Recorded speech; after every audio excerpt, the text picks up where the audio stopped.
Diabetes ಅಥವಾ ಮಧುಮೇಹ ಬಂದಿರುವಂತಹ ಅದೆಷ್ಟೋ ಜನರು ಎಕ್ಸಸೈಸ್ ಮಾಡ್ಬೇಕು ಅಂತ ಅನ್ಕೊಳ್ತಾರೆ. ಯಾವ ರೀತಿ ವರ್ಕೌಟ್ ಮಾಡ್ಬೇಕು, ಯಾವ ರೀತಿ ವ್ಯಾಯಾಮ ಮಾಡ್ಬೇಕು, ಜಿಮ್ಗೆ ಹೋಗಬಹುದಾ ಬೇಡವಾ, ಅಥವಾ ಯೋಗ ಮಾಡ್ಬೇಕಾ, ಯಾವ ರೀತಿ, ಅಥವಾ ವಾಕಿಂಗ್ ಮಾಡಿದ್ರೆ ಸಾಕಾ ಅಂತ ಸಾಕಷ್ಟು ಕನ್ಫ್ಯೂಷನ್ ಇರುತ್ತೆ. ನಿಮ್ಗೂ ಕೂಡ ಈ ರೀತಿ ಕನ್ಫ್ಯೂಷನ್ ಇದ್ರೆ ಈ ಒಂದು ವಿಡಿಯೋ ನಿಮ್ಗಾಗಿ ಸ್ನೇಹಿತರೆ. ಕಂಪ್ಲೀಟ್ ಆಗಿ ವಿಡಿಯೋನ ನೋಡಿ, ಎಲ್ಲೂ ಸ್ಕಿಪ್ ಮಾಡಬೇಡಿ. ವಿಚಾರಗಳನ್ನ ತಿಳ್ಕೊಂಡು ನಿಮ್ಮ ಒಂದು ಜೀವನದಲ್ಲೂ ಕೂಡ ಅಳವಡಿಸ್ಕೊಳ್ಳಿ. ಡಯಾಬಿಟೀಸ್ ನ ರಿವರ್ಸ್ ಮಾಡೋದ್ರ ಕಡೆ ನಾವು ಗಮನ ಕೊಡ್ತಾ ಅದ್ರ ಕಡೆ ಸಾಕ್ತಾ ಹೋಗೋಣ ಅಂತ ಹೇಳ್ತಾ ಇವತ್ತಿನ ವಿಡಿಯೋನ ಶುರು ಮಾಡೋಣ ಸ್ನೇಹಿತರೆ. Welcome back to my YouTube channel. ನೀವು ನೋಡ್ತಾ ಇರಾ positive vibes Karnataka YouTube channel. ನಾನು ನಿಮ್ಮ Chaitra, counselling psychologist and narcissism recovery coach. ಸ್ನೇಹಿತರೆ, ಇವತ್ತಿನ ವಿಡಿಯೋನಲ್ಲಿ ಮಧುಮೇಹ ಅಥವಾ ಸಕ್ಕರೆ ಕಾಯಿಲೆ, ಈ ಒಂದು ಡಯಾಬಿಟಿಸ್ ಬಂದಿರುವಂತಹ ಎಷ್ಟೋ ಜನ ಪೇಷಂಟ್ಸ್ ವರ್ಕೌಟ್ ಮಾಡ್ಬೇಕಾ ಬೇಡವಾ ಅನ್ನುವಂತಹ ಒಂದು ಕನ್ಫ್ಯೂಷನ್ ಅಲ್ಲಿ ಇರ್ತಾರೆ. ನೀವು ಕೂಡ ಆ ರೀತಿ ಕನ್ಫ್ಯೂಷನ್ ಸ್ಟೇಟಸ್ ನಲ್ಲಿ ಇದ್ರೆ ನಿಮ್ಮ ಎಲ್ಲಾ ಡೌಟ್ಸ್ ಗಳು ಕೂಡ ಈ ಒಂದು ವಿಡಿಯೋನಲ್ಲಿ ಕ್ಲಿಯರ್ ಆಗ್ತಾ ಹೋಗುತ್ತೆ. ಸೊ ಯೋಗ ಮಾಡ್ಬೇಕಾ ಬೇಡವಾ, ಅಥವಾ ಜಿಮ್ ಮಾಡ್ಬೇಕಾ ಬೇಡವಾ ಅನ್ನೋದನ್ನ ನೋಡ್ತಾ ಹೋಗೋಣ. ಮೊದಲಿಗೆ ನಾವು ಈ ಒಂದು ಎಕ್ಸಸೈಸ್ ಮಾಡೋದ್ರಿಂದ ಎಷ್ಟು ಬೆನಿಫಿಟ್ಸ್ ಇದೆ ಅಂತ ತಿಳ್ಕೊಂಡ್ರೆ ನಮ್ಗೆ ಒಂದು ಎಕ್ಸಸೈಸ್ ಅಥವಾ ವರ್ಕೌಟ್ ಮಾಡೋದಕ್ಕೆ ಒಂದು ಉತ್ಸಾಹ ಇರುತ್ತೆ ಅಲ್ವಾ. ಮೊದಲನೇದಾಗಿ ನಾವು ಎಕ್ಸಸೈಸ್ ಮಾಡೋದ್ರಿಂದ ಬ್ಲಡ್ ಶುಗರ್ ಲೆವೆಲ್ ಕಂಟ್ರೋಲ್ಗೆ ಬರುತ್ತೆ. ಓಕೆನಾ. ನಮ್ಮ ದೇಹದಲ್ಲಿ ಬ್ಲಡ್ ಶುಗರ್ ಲೆವೆಲ್ ವೇರಿಯೇಷನ್ಸ್ ಆಗತ್ತೆ. ಡಯಾಬಿಟಿಸ್ ಬಂದ ಕೂಡಲೇ ಹಂತ ಹಂತವಾಗಿ, ಒಂದೇ ಸಾರಿ ನಮ್ಗೆ ಚೇಂಜಸ್ ಗೊತ್ತಾಗದೇ ಇದ್ರು ಕೂಡ ಹಂತ ಹಂತವಾಗಿ ನಮ್ಮ ಒಂದು ಬ್ಲಡ್ ಶುಗರ್ ಲೆವೆಲ್ ನಲ್ಲಿ ವೇರಿಯೇಷನ್ಸ್ ಇರುತ್ತೆ. ಜಾಸ್ತಿ ಬ್ಲಡ್ ಶುಗರ್ ಲೆವೆಲ್ ಜಾಸ್ತಿ ಆಗೋದು, ಕಮ್ಮಿ ಆಗೋದು, ಈ ರೀತಿ ಇರುತ್ತೆ. ನಮ್ಮ ಒಂದು ದೇಹದಲ್ಲಿ ಫ್ಲಕ್ಚುಯೇಷನ್ಸ್ ಇರುತ್ತೆ. ಮೆಡಿಸಿನ್ಸ್ ತಗೊಳ್ಳೋದಕ್ಕೆ ಪ್ರಾರಂಭ ಮಾಡಿರ್ತೀರಿ ಅಲ್ವಾ. ಇಂತಹ ಸಂದರ್ಭದಲ್ಲಿ ವ್ಯಾಯಾಮ ಮಾಡಿದಾಗ ಏನಾಗುತ್ತೆ, ಬ್ಲಡ್ ಶುಗರ್ ಲೆವೆಲ್ ಆ ಒಂದು ಮಾತ್ರೆ ಜೊತೆಗೆ ಈ ಒಂದು ವ್ಯಾಯಾಮ ಮಾಡಿದಾಗ ಬ್ಲಡ್ ಶುಗರ್ ಲೆವೆಲ್ ಕಂಟ್ರೋಲ್ ಅಲ್ಲಿ ಇರುತ್ತೆ. ಓಕೆನಾ. ಅವಾಗ ಏನಾಗುತ್ತೆ, ಡೋಸೇಜ್ ಅನ್ನೋದು ಜಾಸ್ತಿ ಆಗಲ್ಲ. ಇಲ್ಲ ಅಂತಂದ್ರೆ ಹಂತ ಹಂತವಾಗಿ 1-2 ವರ್ಷ 3 ವರ್ಷದಲ್ಲಿ ನಿಮ್ಗೆ ಮಾತ್ರೆದು ಡೋಸೇಜ್ ಜಾಸ್ತಿ ಮಾಡ್ತಾರೆ, ಸೈಡ್ ಎಫೆಕ್ಟ್ಸ್ ಜಾಸ್ತಿ ಆಗುತ್ತೆ. ಈ ಹಿಂದೆ ಆಲ್ರೆಡಿ ಏನೆಲ್ಲ ಸೈಡ್ ಎಫೆಕ್ಟ್ಸ್ ಆಗುತ್ತೆ, ಏನೆಲ್ಲ ತೊಂದರೆಗಳಾಗುತ್ತೆ ಒಂದು ಡಯಾಬಿಟಿಸ್ ಬಂದು 10 ವರ್ಷ ಆಗ್ಬಿಟ್ರೆ ಅಥವಾ 8 ವರ್ಷ ಆಗ್ಬಿಟ್ರೆ, ಅಥವಾ ಲಕ್ಷಣಗಳು ಏನು ಡಯಾಬಿಟಿಸ್ ಬರೋದಕ್ಕೂ ಮುಂಚೆ, ಡಯಾಬಿಟಿಸ್ ನಲ್ಲಿ ಎಷ್ಟು ವಿಧ, ಇದೆಲ್ಲವನ್ನು ಕೂಡ ಪ್ರೀವಿಯಸ್ ವಿಡಿಯೋಸ್ ನಲ್ಲಿ ತಿಳಿಸ್ಕೊಟ್ಟಿದ್ದೀರಿ. ನೀವ್ ಯಾರಾದ್ರೂ ಆ ವಿಡಿಯೋಸ್ ನೋಡಿಲ್ಲ ಅಂತಂದ್ರೆ ಆ ವಿಡಿಯೋಸ್ ಗಳನ್ನ ಚೆಕ್ ಮಾಡಿ ನಂತರ ಈ ಒಂದು ವಿಡಿಯೋನ ನೋಡೋದಕ್ಕೆ ಶುರು ಮಾಡಿ ಅಂತ ಹೇಳ್ತಾ ಈ ಒಂದು ವಿಡಿಯೋನ ಕಂಟಿನ್ಯೂ ಮಾಡೋಣ. ಇನ್ನು ಯಾರಾದ್ರೂ ನೀವೇನಾದ್ರು ನನ್ನ ಚಾನಲ್ಗೆ ಸಬ್ಸ್ಕ್ರೈಬ್ ಆಗಿಲ್ಲ ಅಂದ್ರೆ ಪಾಸಿಟಿವ್ ವೈಬ್ಸ್ ಕರ್ನಾಟಕ ಚಾನಲ್ಗೆ ಈ ಕೂಡಲೇ ಸಬ್ಸ್ಕ್ರೈಬ್ ಆಗಿ ಬೆಲ್ ಐಕಾನ್ ಒತ್ತಿ ಆರೋಗ್ಯವಾಗಿರಿ, ಆರೋಗ್ಯದ ವಿಚಾರಗಳನ್ನ ತಿಳ್ಕೊಳ್ಳಿ. ಜೊತೆಗೆ ಮನಸ್ಸು, ದೇಹ, ಆತ್ಮ, mind, body, soul healing very very important. As a counselling psychologist ನಾನು ಇಲ್ಲಿ ನಿಮ್ಮ ಮನಸ್ಸು, ದೇಹ, ಆತ್ಮ ಮೂರರ ಒಂದು ಸಮತೋಲನವನ್ನ ದೃಷ್ಟಿಕೋನದಲ್ಲಿ ಇಟ್ಕೊಂಡು ನಾನು ವಿಡಿಯೋಗಳನ್ನ ಮಾಡ್ತಾ ಇರ್ತೀನಿ. ಹಾಗಾಗಿ ಈ ಒಂದು ರೋಗಗಳ ಬಗ್ಗೆ ತಿಳ್ಕೊಳ್ಳೋದು ಕೂಡ ತುಂಬಾನೇ ಮುಖ್ಯ. ಜೊತೆಗೆ ಮಾನಸಿಕ ಆರೋಗ್ಯವನ್ನ ಕಾಪಾಡ್ಕೊಳ್ಳೋದು ತುಂಬಾನೇ ಮುಖ್ಯ ಸ್ನೇಹಿತರೆ. ಓಕೆನಾ. ಈ ಒಂದು ದೃಷ್ಟಿಕೋನದಲ್ಲಿ ನಾವು ವಿಡಿಯೋನ ನೋಡ್ತಾ ಹೋಗೋಣ ಸ್ನೇಹಿತರೆ.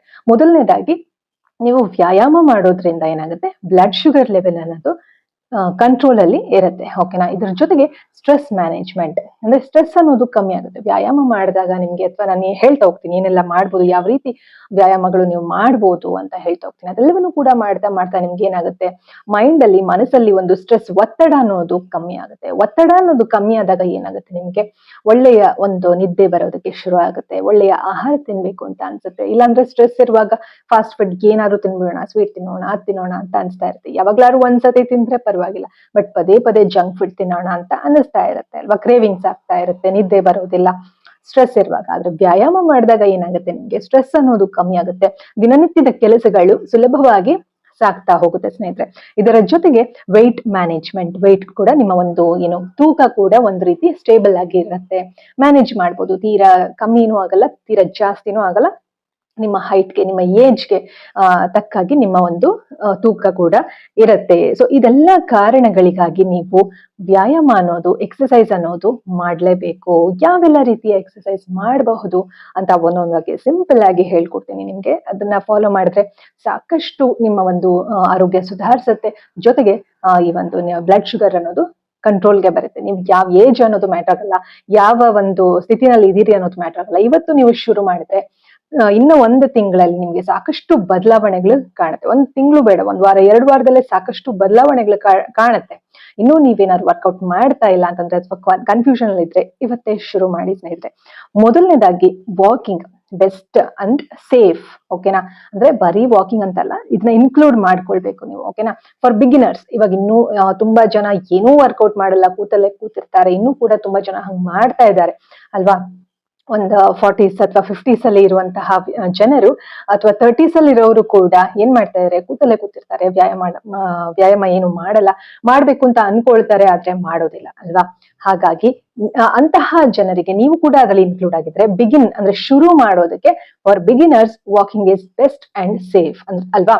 ತುಂಬಾ ದಿನ ವರ್ಕೌಟೇ ಮಾಡಿಲ್ಲ ಅಥವಾ ವರ್ಕೌಟ್ ಯಾವತ್ತೂ ಮಾಡೇ ಇಲ್ಲ ಅನ್ನುವಂತಹ ವ್ಯಕ್ತಿಗಳು, ಅನ್ನುವಂತಹ ಜನರು ಏನ್ ಮಾಡ್ಬೇಕು ಅಂತಂದ್ರೆ, ಸಿಂಪಲ್ ಆಗಿ ವಾಕಿಂಗ್ ಶುರು ಮಾಡಿ. ಯಾಕಂದ್ರೆ ಹೆವಿ ಜಾಸ್ತಿ ವರ್ಕೌಟ್ ಮಾಡ್ತಾ ಇದ್ರೆ, ಒಂದೇ ಸತಿ ಜಾಸ್ತಿ ವರ್ಕೌಟ್ ಮಾಡಿದ್ರೆ ಏನಾಗುತ್ತೆ, ನಿಮ್ಗೆ ಮೋಟಿವೇಶನ್ ಅನ್ನೋದು ಹೋಗುತ್ತೆ. ಯಾರು ಮಾಡ್ತಾರಪ್ಪ ಇದೆಲ್ಲ ಕಷ್ಟ ಅಂತ ಅನ್ನಿಸ್ಬಿಡುತ್ತೆ. ಜೊತೆಗೆ ಬಾಡಿನಲ್ಲಿ ಏನಾದ್ರೂ ಒಂದು ತೊಂದರೆ ಆಗುವ ಸಾಧ್ಯತೆ ಇರುತ್ತೆ. ಸಡನ್ ಆಗಿ ಉಳ್ಕಂತದ್ದು, ಸಡನ್ ಆಗಿ ಏನಾದ್ರೂ ತೊಂದರೆ ಆಗುವಂತದ್ದಾಗುತ್ತೆ. ಹಾಗಾಗಿ ಹಂತವಾಗಿ ನಿಮ್ಮ ಒಂದು ದೇಹ ಅದಕ್ಕೆ ವಾಕಿಂಗ್ ಅಥವಾ ವ್ಯಾಯಾಮಕ್ಕೆ ಅಡ್ಜಸ್ಟ್ ಆಗುವ ರೀತಿಯಲ್ಲಿ ನೀವು ಮಾಡ್ಬೇಕಂದ್ರೆ, ಶುರುನಲ್ಲಿ ನೀವು ಬೇರೆ ಏನು ಮಾಡ್ಬೇಡಿ. ಜಸ್ಟ್ ವಾಕಿಂಗ್ ದಿನಕ್ಕೆ ಒಂದು 30 ನಿಮಿಷ ರೆಗ್ಯುಲರ್ ವಾಕ್ ಮಾಡಿ ಒಂದು ವಾರ ಅಥವಾ 10 ದಿವಸ ಆದ್ಮೇಲೆ ಮಿಕ್ಕ ವ್ಯಾಯಾಮಗಳು ನಾನು ಏನೆಲ್ಲ ಹೇಳ್ತಾ ಹೋಗ್ತೇನೆ ಅದನ್ನ ನೀವು ಪ್ರಾರಂಭ ಮಾಡ್ಬೋದು ಸ್ನೇಹಿತರೆ. So every day 30 minutes compulsory walk ಮಾಡ್ತೀನಿ ಅಂತ ಇವತ್ತೇನೆ ನೀವು ಬರ್ದಿಟ್ಕೊಂಡ್ಬಿಡಿ. ಅದರ ಪ್ರಕಾರ ನೀವು ಒಂದು ಚಾರ್ಟ್ ಹಾಕೊಂಡು ಡೇ 1 ನೀವು ವಾಕ್ ಮಾಡಿ ಟಿಕ್ ಮಾಡಿ, ಡೇ 2 ವಾಕ್ ಮಾಡಿ ಟಿಕ್ ಮಾಡಿ, ಇವತ್ತು ಕಂಪ್ಲೀಟ್ ಮಾಡಿದೆ ಅಂತ ಹೇಳಿ ಟಿಕ್ ಮಾಡಿ. ನೀವು ವಾಕ್ ಮಾಡಿರುವಾಗ ನಿಮ್ಗೊಂದು ಸಣ್ಣ ರಿವಾರ್ಡ್ ಕೊಟ್ಕೊಳ್ಳಿ. ಒಂದು ವಾರ ವಾಕ್ ಆದ್ಮೇಲೆ ಚಿಕ್ಕದಾಗಿ ಏನಾದ್ರು ಒಂದು ನಿಮ್ಗೆ ನೀವು ಗಿಫ್ಟ್ ಮಾಡ್ಕೊಳ್ಳಿ. ಅವಾಗ ಏನಾಗುತ್ತೆ, ಒಂದ್ ರೀತಿ ಉತ್ಸಾಹ ಆಗುತ್ತೆ. ನಿಮ್ಗೆ ಇಷ್ಟ ಇರುವಂತಹ ತಿಂಡಿನೋ ಏನೋ ಒಂದು ತಿನ್ನುವಂಥದ್ದು. ಪ್ರತಿದಿನ ನೀವು ಜಂಕ್ ಫುಡ್ ತಿನ್ಬಾರ್ದಲ್ವಾ. ಯಾವಾಗ್ಲಾದ್ರು ಒಂದ್ಸತಿ, ವಾರಕ್ಕೆ ಒಂದ್ಸತಿ ಚಿಕ್ಕದ್ ಒಂದು ಏನಾದ್ರು ಕೇಕೋ ಚಾಕ್ಲೇಟೋ ಈ ರೀತಿ ನಿಮ್ಗೆ ನೀವು ಗಿಫ್ಟ್ ಮಾಡ್ಕೊಳ್ಳಿ. ಇಲ್ಲ ನಾನಿಷ್ಟು ಕಂಪ್ಲೀಟ್ ಮಾಡಿದೆ, ನಾನು ಇವಾಗ ರಿವಾರ್ಡ್ ಮಾಡ್ಕೊಳ್ತೀನಿ ಅಂತ ಹೇಳಿ ಆ ರೀತಿ ನೀವು ಏನಾದ್ರು ಮಾಡಿದಾಗ ನಿಮ್ಗೆ ಮತ್ತೆ ಉತ್ಸಾಹ ಜಾಸ್ತಿ ಆಗುತ್ತೆ. ನೆಕ್ಸ್ಟ್ ವೀಕ್ ಕೂಡ ಕಂಟಿನ್ಯೂ ಮಾಡ್ತೀರಾ ಅಲ್ವಾ.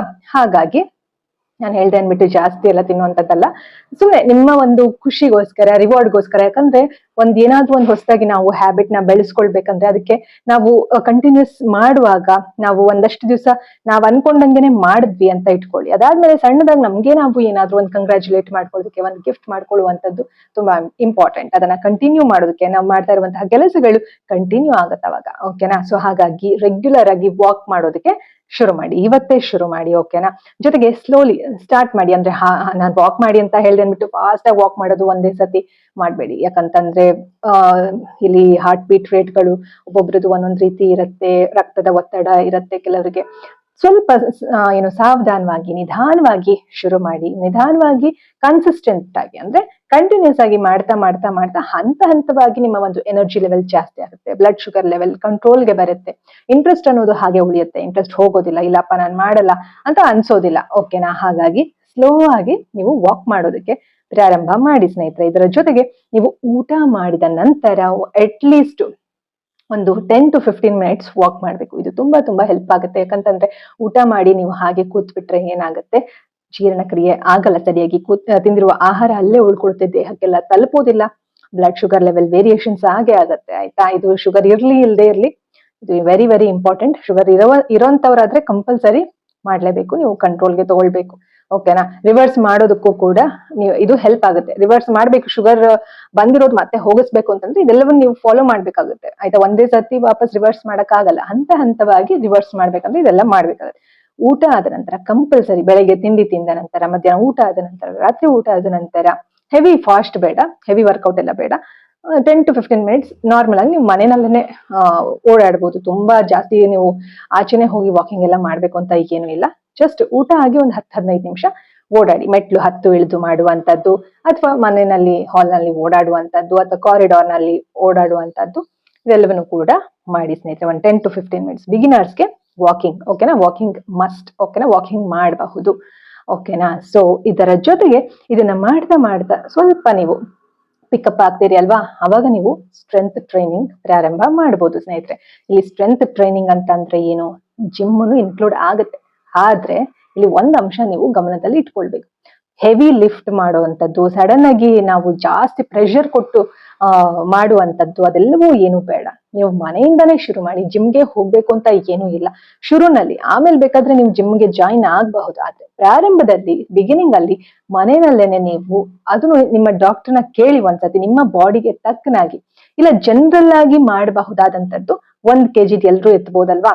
ಅದನ್ನ ಬಿಟ್ಟು ಇವಾಗ ಜಾಸ್ತಿ ನೀವು ಒಂದ್ 5 kg ಎಲ್ಲ ಎತ್ಬೇಕು ಅಂತಂದ್ರೆ, ರೆಗ್ಯುಲರ್ ಆಗಿ ಡಂಬಲ್ಸ್ ಎಲ್ಲ 5 kg ಎತ್ಬೇಕು ಅಂತಂದ್ರೆ ನೋಡಿ ನಿಮ್ಮ ಡಾಕ್ಟರ್ನ ಕೇಳಿ. ಯಾಕಂತಂದ್ರೆ ನಿಮ್ಗೆ ಏನಾದ್ರೂ ಸರ್ಜರಿ ಆಗಿದ್ರೆ ನೋಡ್ಬೇಕಾಗುತ್ತೆ ಎಷ್ಟು kg ವರೆಗೂ ನೀವು ವೆಯ್ಟ್ ಲಿಫ್ಟ್ ಮಾಡಬಹುದು ಅನ್ನೋದನ್ನ ನೋಡ್ಬೇಕಾಗುತ್ತೆ. ಸ್ಟ್ರೆಂತ್ ಅಂದ್ರೆ ಏನೋ ಶಕ್ತಿ ಅಲ್ವಾ. ಸ್ಟ್ರೆಂತ್ ಟ್ರೈನಿಂಗ್ ಅಂತಂದ್ರೆ ಶಕ್ತಿನ ನಾವು ನಮ್ಮ ದೇಹನ ನಾವು ದಂಡಿಸುವಂತದ್ದು, ಟ್ರೈನಿಂಗ್ ಕೊಡುವಂತದ್ದು ನಮ್ಮ ದೇಹಕ್ಕೆ ಅಲ್ವಾ. ಸ್ವಲ್ಪ ಹೆವಿ ವೆಯ್ಟ್ ಗಳನ್ನ ಲಿಫ್ಟ್ ಮಾಡುವಂತದ್ದು. ಇದು ಒಂದೇ ಸತಿ ಹೆವಿ ವೆಯ್ಟ್ಸ್ ಲಿಫ್ಟ್ ಮಾಡಕ್ ಹೋಗ್ಬೇಡಿ. ಹಂತವಾಗಿ ಲೈಟ್ ವೆಯ್ಟ್ಸ್, ತುಂಬಾ ಚಿಕ್ಕದು, ಒಂದ್ ಅರ್ಧ kg ಡಂಬಲ್ಸು, ಆಮೇಲೆ 1 kg ಡಂಬಲ್ಸು, ಅದನ್ನು ಕೂಡ ಹೇಗಂದ್ರೆ ಹಾಗೆ ಡಂಬಲ್ಸ್ ಯೂಸ್ ಮಾಡುವಂತದ್ದಲ್ಲ. ಅದಕ್ಕೆ ಒಂದು ಕ್ರಮ ಇರುತ್ತೆ. ಯಾವ ರೀತಿ ಮಾಡ್ಬೇಕು ಅಂತ ನೀವು ರಿಸರ್ಚ್ ಮಾಡಿ ತಿಳ್ಕೊಳ್ಳಿ.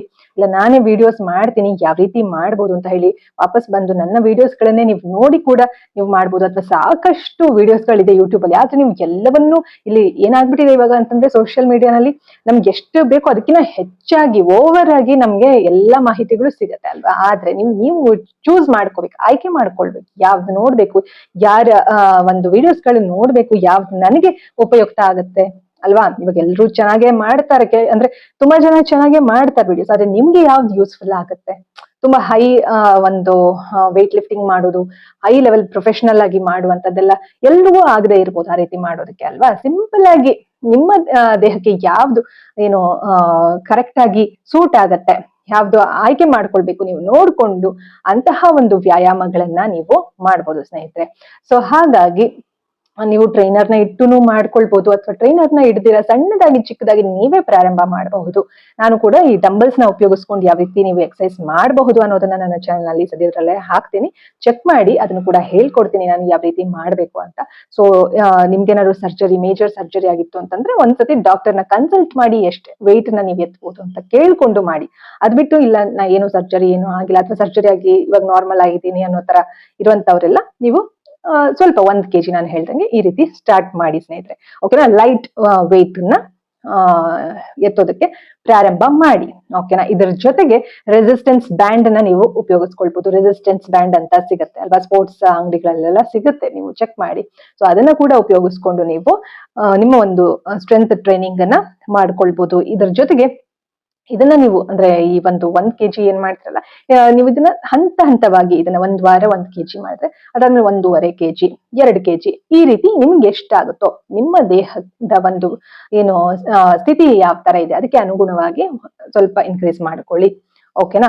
ಇದನ್ನ ನೀವು ಸ್ಟ್ರೆಂತ್ ಟ್ರೈನಿಂಗ್ ನ ನಿಮ್ಗೆ ಪ್ರತಿದಿನ ಮಾಡಕ್ಕೆ ಆಗ್ಲಿಲ್ಲ ಅಂತಂದ್ರೆ ಪ್ರತಿದಿನ ನಾರ್ಮಲ್ ವ್ಯಾಯಾಮಗಳನ್ನ ಮಾಡಿ, ವಾರದಲ್ಲಿ ಒಂದು 2 ದಿನ ಅಥವಾ 3 ದಿನ ಸ್ಟ್ರೆಂತ್ ಟ್ರೈನಿಂಗ್ ಮಾಡ್ಬೋದು ಸ್ನೇಹಿತರೆ. ಓಕೆನಾ. ಪ್ರತಿದಿನ ಸ್ಟ್ರೆಂತ್ ಟ್ರೈನಿಂಗೇ ಮಾಡ್ಬೇಕು ಅಂತ ಏನೂ ಇಲ್ಲ. ಸ್ಟಾರ್ಟಿಂಗ್ ಅಲ್ಲಿ ಓಕೆನಾ, ಬಿಗಿನಿಂಗ್ ಅಲ್ಲಿ ನಾನೇನ್ ಹೇಳ್ದೆ, ವಾಕಿಂಗ್ ಇಂದ ಶುರು ಮಾಡಿ, ಅದಾದ್ಮೇಲೆ ಸ್ವಲ್ಪ ವ್ಯಾಯಾಮಗಳು, ಇದ್ರ ಜೊತೆಗೆ ಸ್ಟ್ರೆಂತ್ ಟ್ರೈನಿಂಗ್ ಇನ್ಕ್ಲೂಡ್ ಮಾಡುವಂತದ್ದು. ಈ ಸ್ಟ್ರೆಂತ್ ಟ್ರೈನಿಂಗ್ ಅಲ್ಲೂ ಕೂಡ ಏನಾಗುತ್ತೆ, ಸ್ವಲ್ಪ ವಾರದಲ್ಲಿ 1-2 ದಿನ 3 ದಿನ ಇದನ್ನ ಡಂಬಲ್ಸ್ ವೆಯ್ಟ್ ಲಿಫ್ಟ್ ಮಾಡಿ, ಇನ್ನು ಮಿಕ್ಕಿದ ದಿನ ನೀವು ಬರೀ ಬಾಡಿ ವೆಯ್ಟ್ ಅನ್ನ ಲಿಫ್ಟ್ ಕೂಡ ಮಾಡ್ಬೋದು. ಬರೀ ನಮ್ಮ ಒಂದು ದೇಹನ ನಾವು ಬಳಸ್ಕೊಂಡು ಕೂಡ ವ್ಯಾಯಾಮ, ದೇಹದ ತೂಕವನ್ನ ಬಳಸ್ಕೊಂಡು ವ್ಯಾಯಾಮ ಕೂಡ ಮಾಡ್ಬೋದು. ಅದು ಕೂಡ ಒಂದು ರೀತಿ ಸ್ಟ್ರೆಂತ್ ಟ್ರೈನಿಂಗ್ ಅಂತಾನೆ ಹೇಳ್ಬೋದು ಸ್ನೇಹಿತರೆ. ಸೊ ಸ್ಟ್ರೆಂತ್ ಟ್ರೈನಿಂಗ್ ಅಲ್ಲಿ 2 ತರ ಬರುತ್ತೆ. ನಿಮ್ಮ ದೇಹದ ತೂಕವನ್ನೇ ಉಪಯೋಗಿಸ್ಕೊಂಡು ನೀವು ವ್ಯಾಯಾಮ ಮಾಡುವಂತದ್ದು, ಇನ್ನೊಂದು ಡಂಬಲ್ಸ್ ಅಥವಾ ಏನಾದ್ರೂ ಒಂದು ಎಕ್ವಿಪ್ಮೆಂಟ್ ನ ಬಳಸ್ಕೊಂಡು ವ್ಯಾಯಾಮ ಮಾಡುವಂತದ್ದು. ಡಂಬಲ್ಸ್ ಬಳಸದೆ ಕೂಡ ನೀವು ವ್ಯಾಯಾಮ ಮಾಡಬಹುದು ಅಂತ ಅಲ್ಲಿ ಅರ್ಥ ಆಯ್ತು ಅಲ್ವಾ. ನಾರ್ಮಲ್ ಎಕ್ಸರ್ಸೈಸ್ ಕೂಡ ನಾವು ಮಾಡೋದು ವೆರಿ ಇಂಪಾರ್ಟೆಂಟ್. ಹೀಗೆ ಮಾಡಿ, ನಾನು ಹೇಳ್ದಾಗೆ ಫಸ್ಟ್ ವಾಕಿಂಗ್ ಇಂದ ಶುರು ಮಾಡಿ,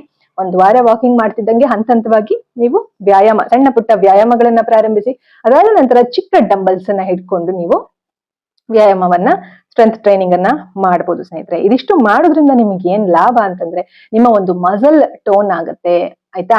ಅಂತಂದ್ರೆ ಇದರಿಂದ ಶುಗರ್ ಕಂಟ್ರೋಲ್ ಅನ್ನೋದು ನಿಮ್ಗೆ ತುಂಬಾ ಚೆನ್ನಾಗಿ ಕಂಟ್ರೋಲ್ ಆಗುತ್ತೆ. ಜೊತೆಗೆ ನಿಮ್ಮ ಒಂದು ಮಾಂಸಖಂಡಗಳು ಒಳ್ಳೆಯ ರೀತಿಯಲ್ಲಿ ಟೋನ್ ಆಗುತ್ತೆ, ಅಂದ್ರೆ ಒಳ್ಳೆಯ ಶೇಪ್ ಬರುತ್ತೆ. ಜೊತೆಗೆ ರಕ್ತ ನಾಳಗಳಲ್ಲಿ ರಕ್ತ ಸಂಚಲನ ಚೆನ್ನಾಗಿ ಆಗತ್ತೆ. ಓಕೆನಾ.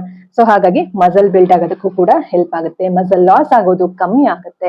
ಮಸಲ್ ವೆರಿ ಇಂಪಾರ್ಟೆಂಟ್ ಅಲ್ವಾ. ಏಜ್ ಆಗ್ತಾ ಮಸಲ್ ಲಾಸ್ ಆಗುತ್ತೆ. ಆಫ್ಟರ್ 30 ಎವ್ರಿ ಇಯರ್, ಪ್ರತಿ ವರ್ಷ 1% ಅಷ್ಟು ನಾವು ಮಾಂಸದ ಅಂಶನ ಕಳ್ಕೊಳ್ತಾ ಇರ್ತೀವಲ್ವಾ ದೇಹದಲ್ಲಿ. ದೇಹ ಏನು ಮಾಂಸ ನರಗಳಿಂದ ಮಾಡಿರೋಂಥದ್ದು ಅಲ್ವಾ. ಸೊ ಹೀಗಾಗಿ ನಮ್ಮ ಒಂದು ಏನು ಮಸಲ್ ಲಾಸ್ ಆಗ್ತಾ ಇರುತ್ತೆ ದೇಹದಿಂದ. ಹಾಗಾಗಿ 1% ಅಷ್ಟು ಕಳ್ಕೊಳ್ತಾ ಇರ್ತೀವಿ. ವೆಜಿಟೇರಿಯನ್ಸ್ಗೂ ಕೂಡ ನೀವು ಪ್ರೋಟೀನ್ ಅಂಶ ಎಲ್ಲ ತಿನ್ನೋದು ಯಾವ ರೀತಿ ತಿನ್ಬೇಕು ಅನ್ನೋದನ್ನ ನೋಡ್ಕೊಳ್ಬೇಕಾಗುತ್ತೆ. ನಾನ್ ವೆಜಿಟೇರಿಯನ್ ಅವರು ಇವಾಗ ಅದಕ್ಕೆ ಸೋರ್ಸ್ ಬೇಕಾದಷ್ಟು ಇರುತ್ತೆ. ಬಟ್ ವೆಜಿಟೇರಿಯನ್ಸ್ ಏನ್ ಮಾಡ್ಬೇಕು ನಾವು, ನಾವು ಒಂದ್ ಸ್ವಲ್ಪ ಏನು ನೋಡ್ಕೊಳ್ಬೇಕು, ಯಾವ ತರ ಸೀಡ್ಸ್ ಮತ್ತೆ ಯಾವ ತರ ಕಾಳುಗಳು ತಿನ್ಬೇಕು, ಮೊಸರು ಹಾಲು ಇದೆಲ್ಲ ತಗೊಳ್ಬೇಕು ಅನ್ನೋದನ್ನ ನಾವು ಯಾವ ರೀತಿ ತಗೊಳ್ಬೇಕು. ಅಥವಾ ವೀಗನ್ಸ್ ಕೆಲವರೆಲ್ಲ ಮೊಸರು ಹಾಲು ತಗೊಳ್ದಿರಾ ಕೂಡ ಪ್ರೋಟೀನ್ ಅಂಶ ತಗೊಳ್ಳೋರು ಇದ್ದಾರೆ. ನಮ್ಮ ಪ್ಲಾಂಟ್ ಬೇಸ್ ಅಲ್ಲೇನೆ ಪ್ರೋಟೀನ್ ಅಂಶ ಸಿಗುವಂತದ್ದು ಇದೆ. ಯಾವ್ದು ಪರ್ಫೆಕ್ಟ್ ಅಂತಲ್ಲ, ಇಲ್ಲಿ ಯಾವ್ದು ಪರ್ಫೆಕ್ಟ್ ಅಂತಲ್ಲ. ಇಲ್ಲಿ ಹಾಲು ಮೊಸರು ತಿನ್ಬಿಟ್ರೆ ಅವರೇ ಪರ್ಫೆಕ್ಟ್, ಅಥವಾ ತಿನ್ಲಿಲ್ಲ ಅಂದ್ರೆ ಅವರೇ ಪರ್ಫೆಕ್ಟ್, ನಾನ್ ವೆಜ್ ತಿನ್ನೋರೇ ಪರ್ಫೆಕ್ಟ್, ಈ ತರ ಅಲ್ಲ ಸ್ನೇಹಿತರೆ. ನಿಮ್ಮ ದೇಹದ ಏನು ಪ್ರಕೃತಿಗೆ ಅನುಗುಣವಾಗಿ ನಿಮ್ಗೆ ಅಭ್ಯಾಸಗಳು ಯಾವ ರೀತಿ, ಸಣ್ಣ ವಯಸ್ಸಿಂದ ಒಬ್ಬೊಬ್ಬರಿಗೆ ಒಂದೊಂದು ರೀತಿ ಅಭ್ಯಾಸ ಮನೆಯಲ್ಲಿ ಆಗಿರುತ್ತಲ್ವಾ. ಹಾಗಾಗಿ ನಿಮ್ಗೆ ಯಾವ್ದು ಇಷ್ಟ, ಜೊತೆಗೆ ಅಭ್ಯಾಸದ ಜೊತೆಗೆ ನಿಮ್ದು ಇಂಟ್ರೆಸ್ಟ್, ನಿಮ್ಗೆ ಏನ್ ಇಷ್ಟ ಅದನ್ನ ನೀವು ತಿನ್ನಿ. ಓಕೆನಾ. ಸೊ ಇಲ್ಲಿ ಯಾರ್ದು ಏನು ಪರ್ಫೆಕ್ಟ್ ಅಂತ ಅಲ್ಲ. ವೀಗನ್ ಆಗ್ಬೇಕಂದ್ರೆ ವೀಗನ್ ಆಗ್ಬೋದು ನೀವು, ಇಲ್ಲ ವೆಜಿಟೇರಿಯನ್ನೇ ಆಗಿರ್ಬೋದು, ಇಲ್ಲ ಅಂತಂದ್ರೆ ನಾನ್ ವೆಜ್ ವೆಜಿಟೇರಿಯನ್ ಎರಡು ತಿನ್ಕೊಳ್ಬಹುದು.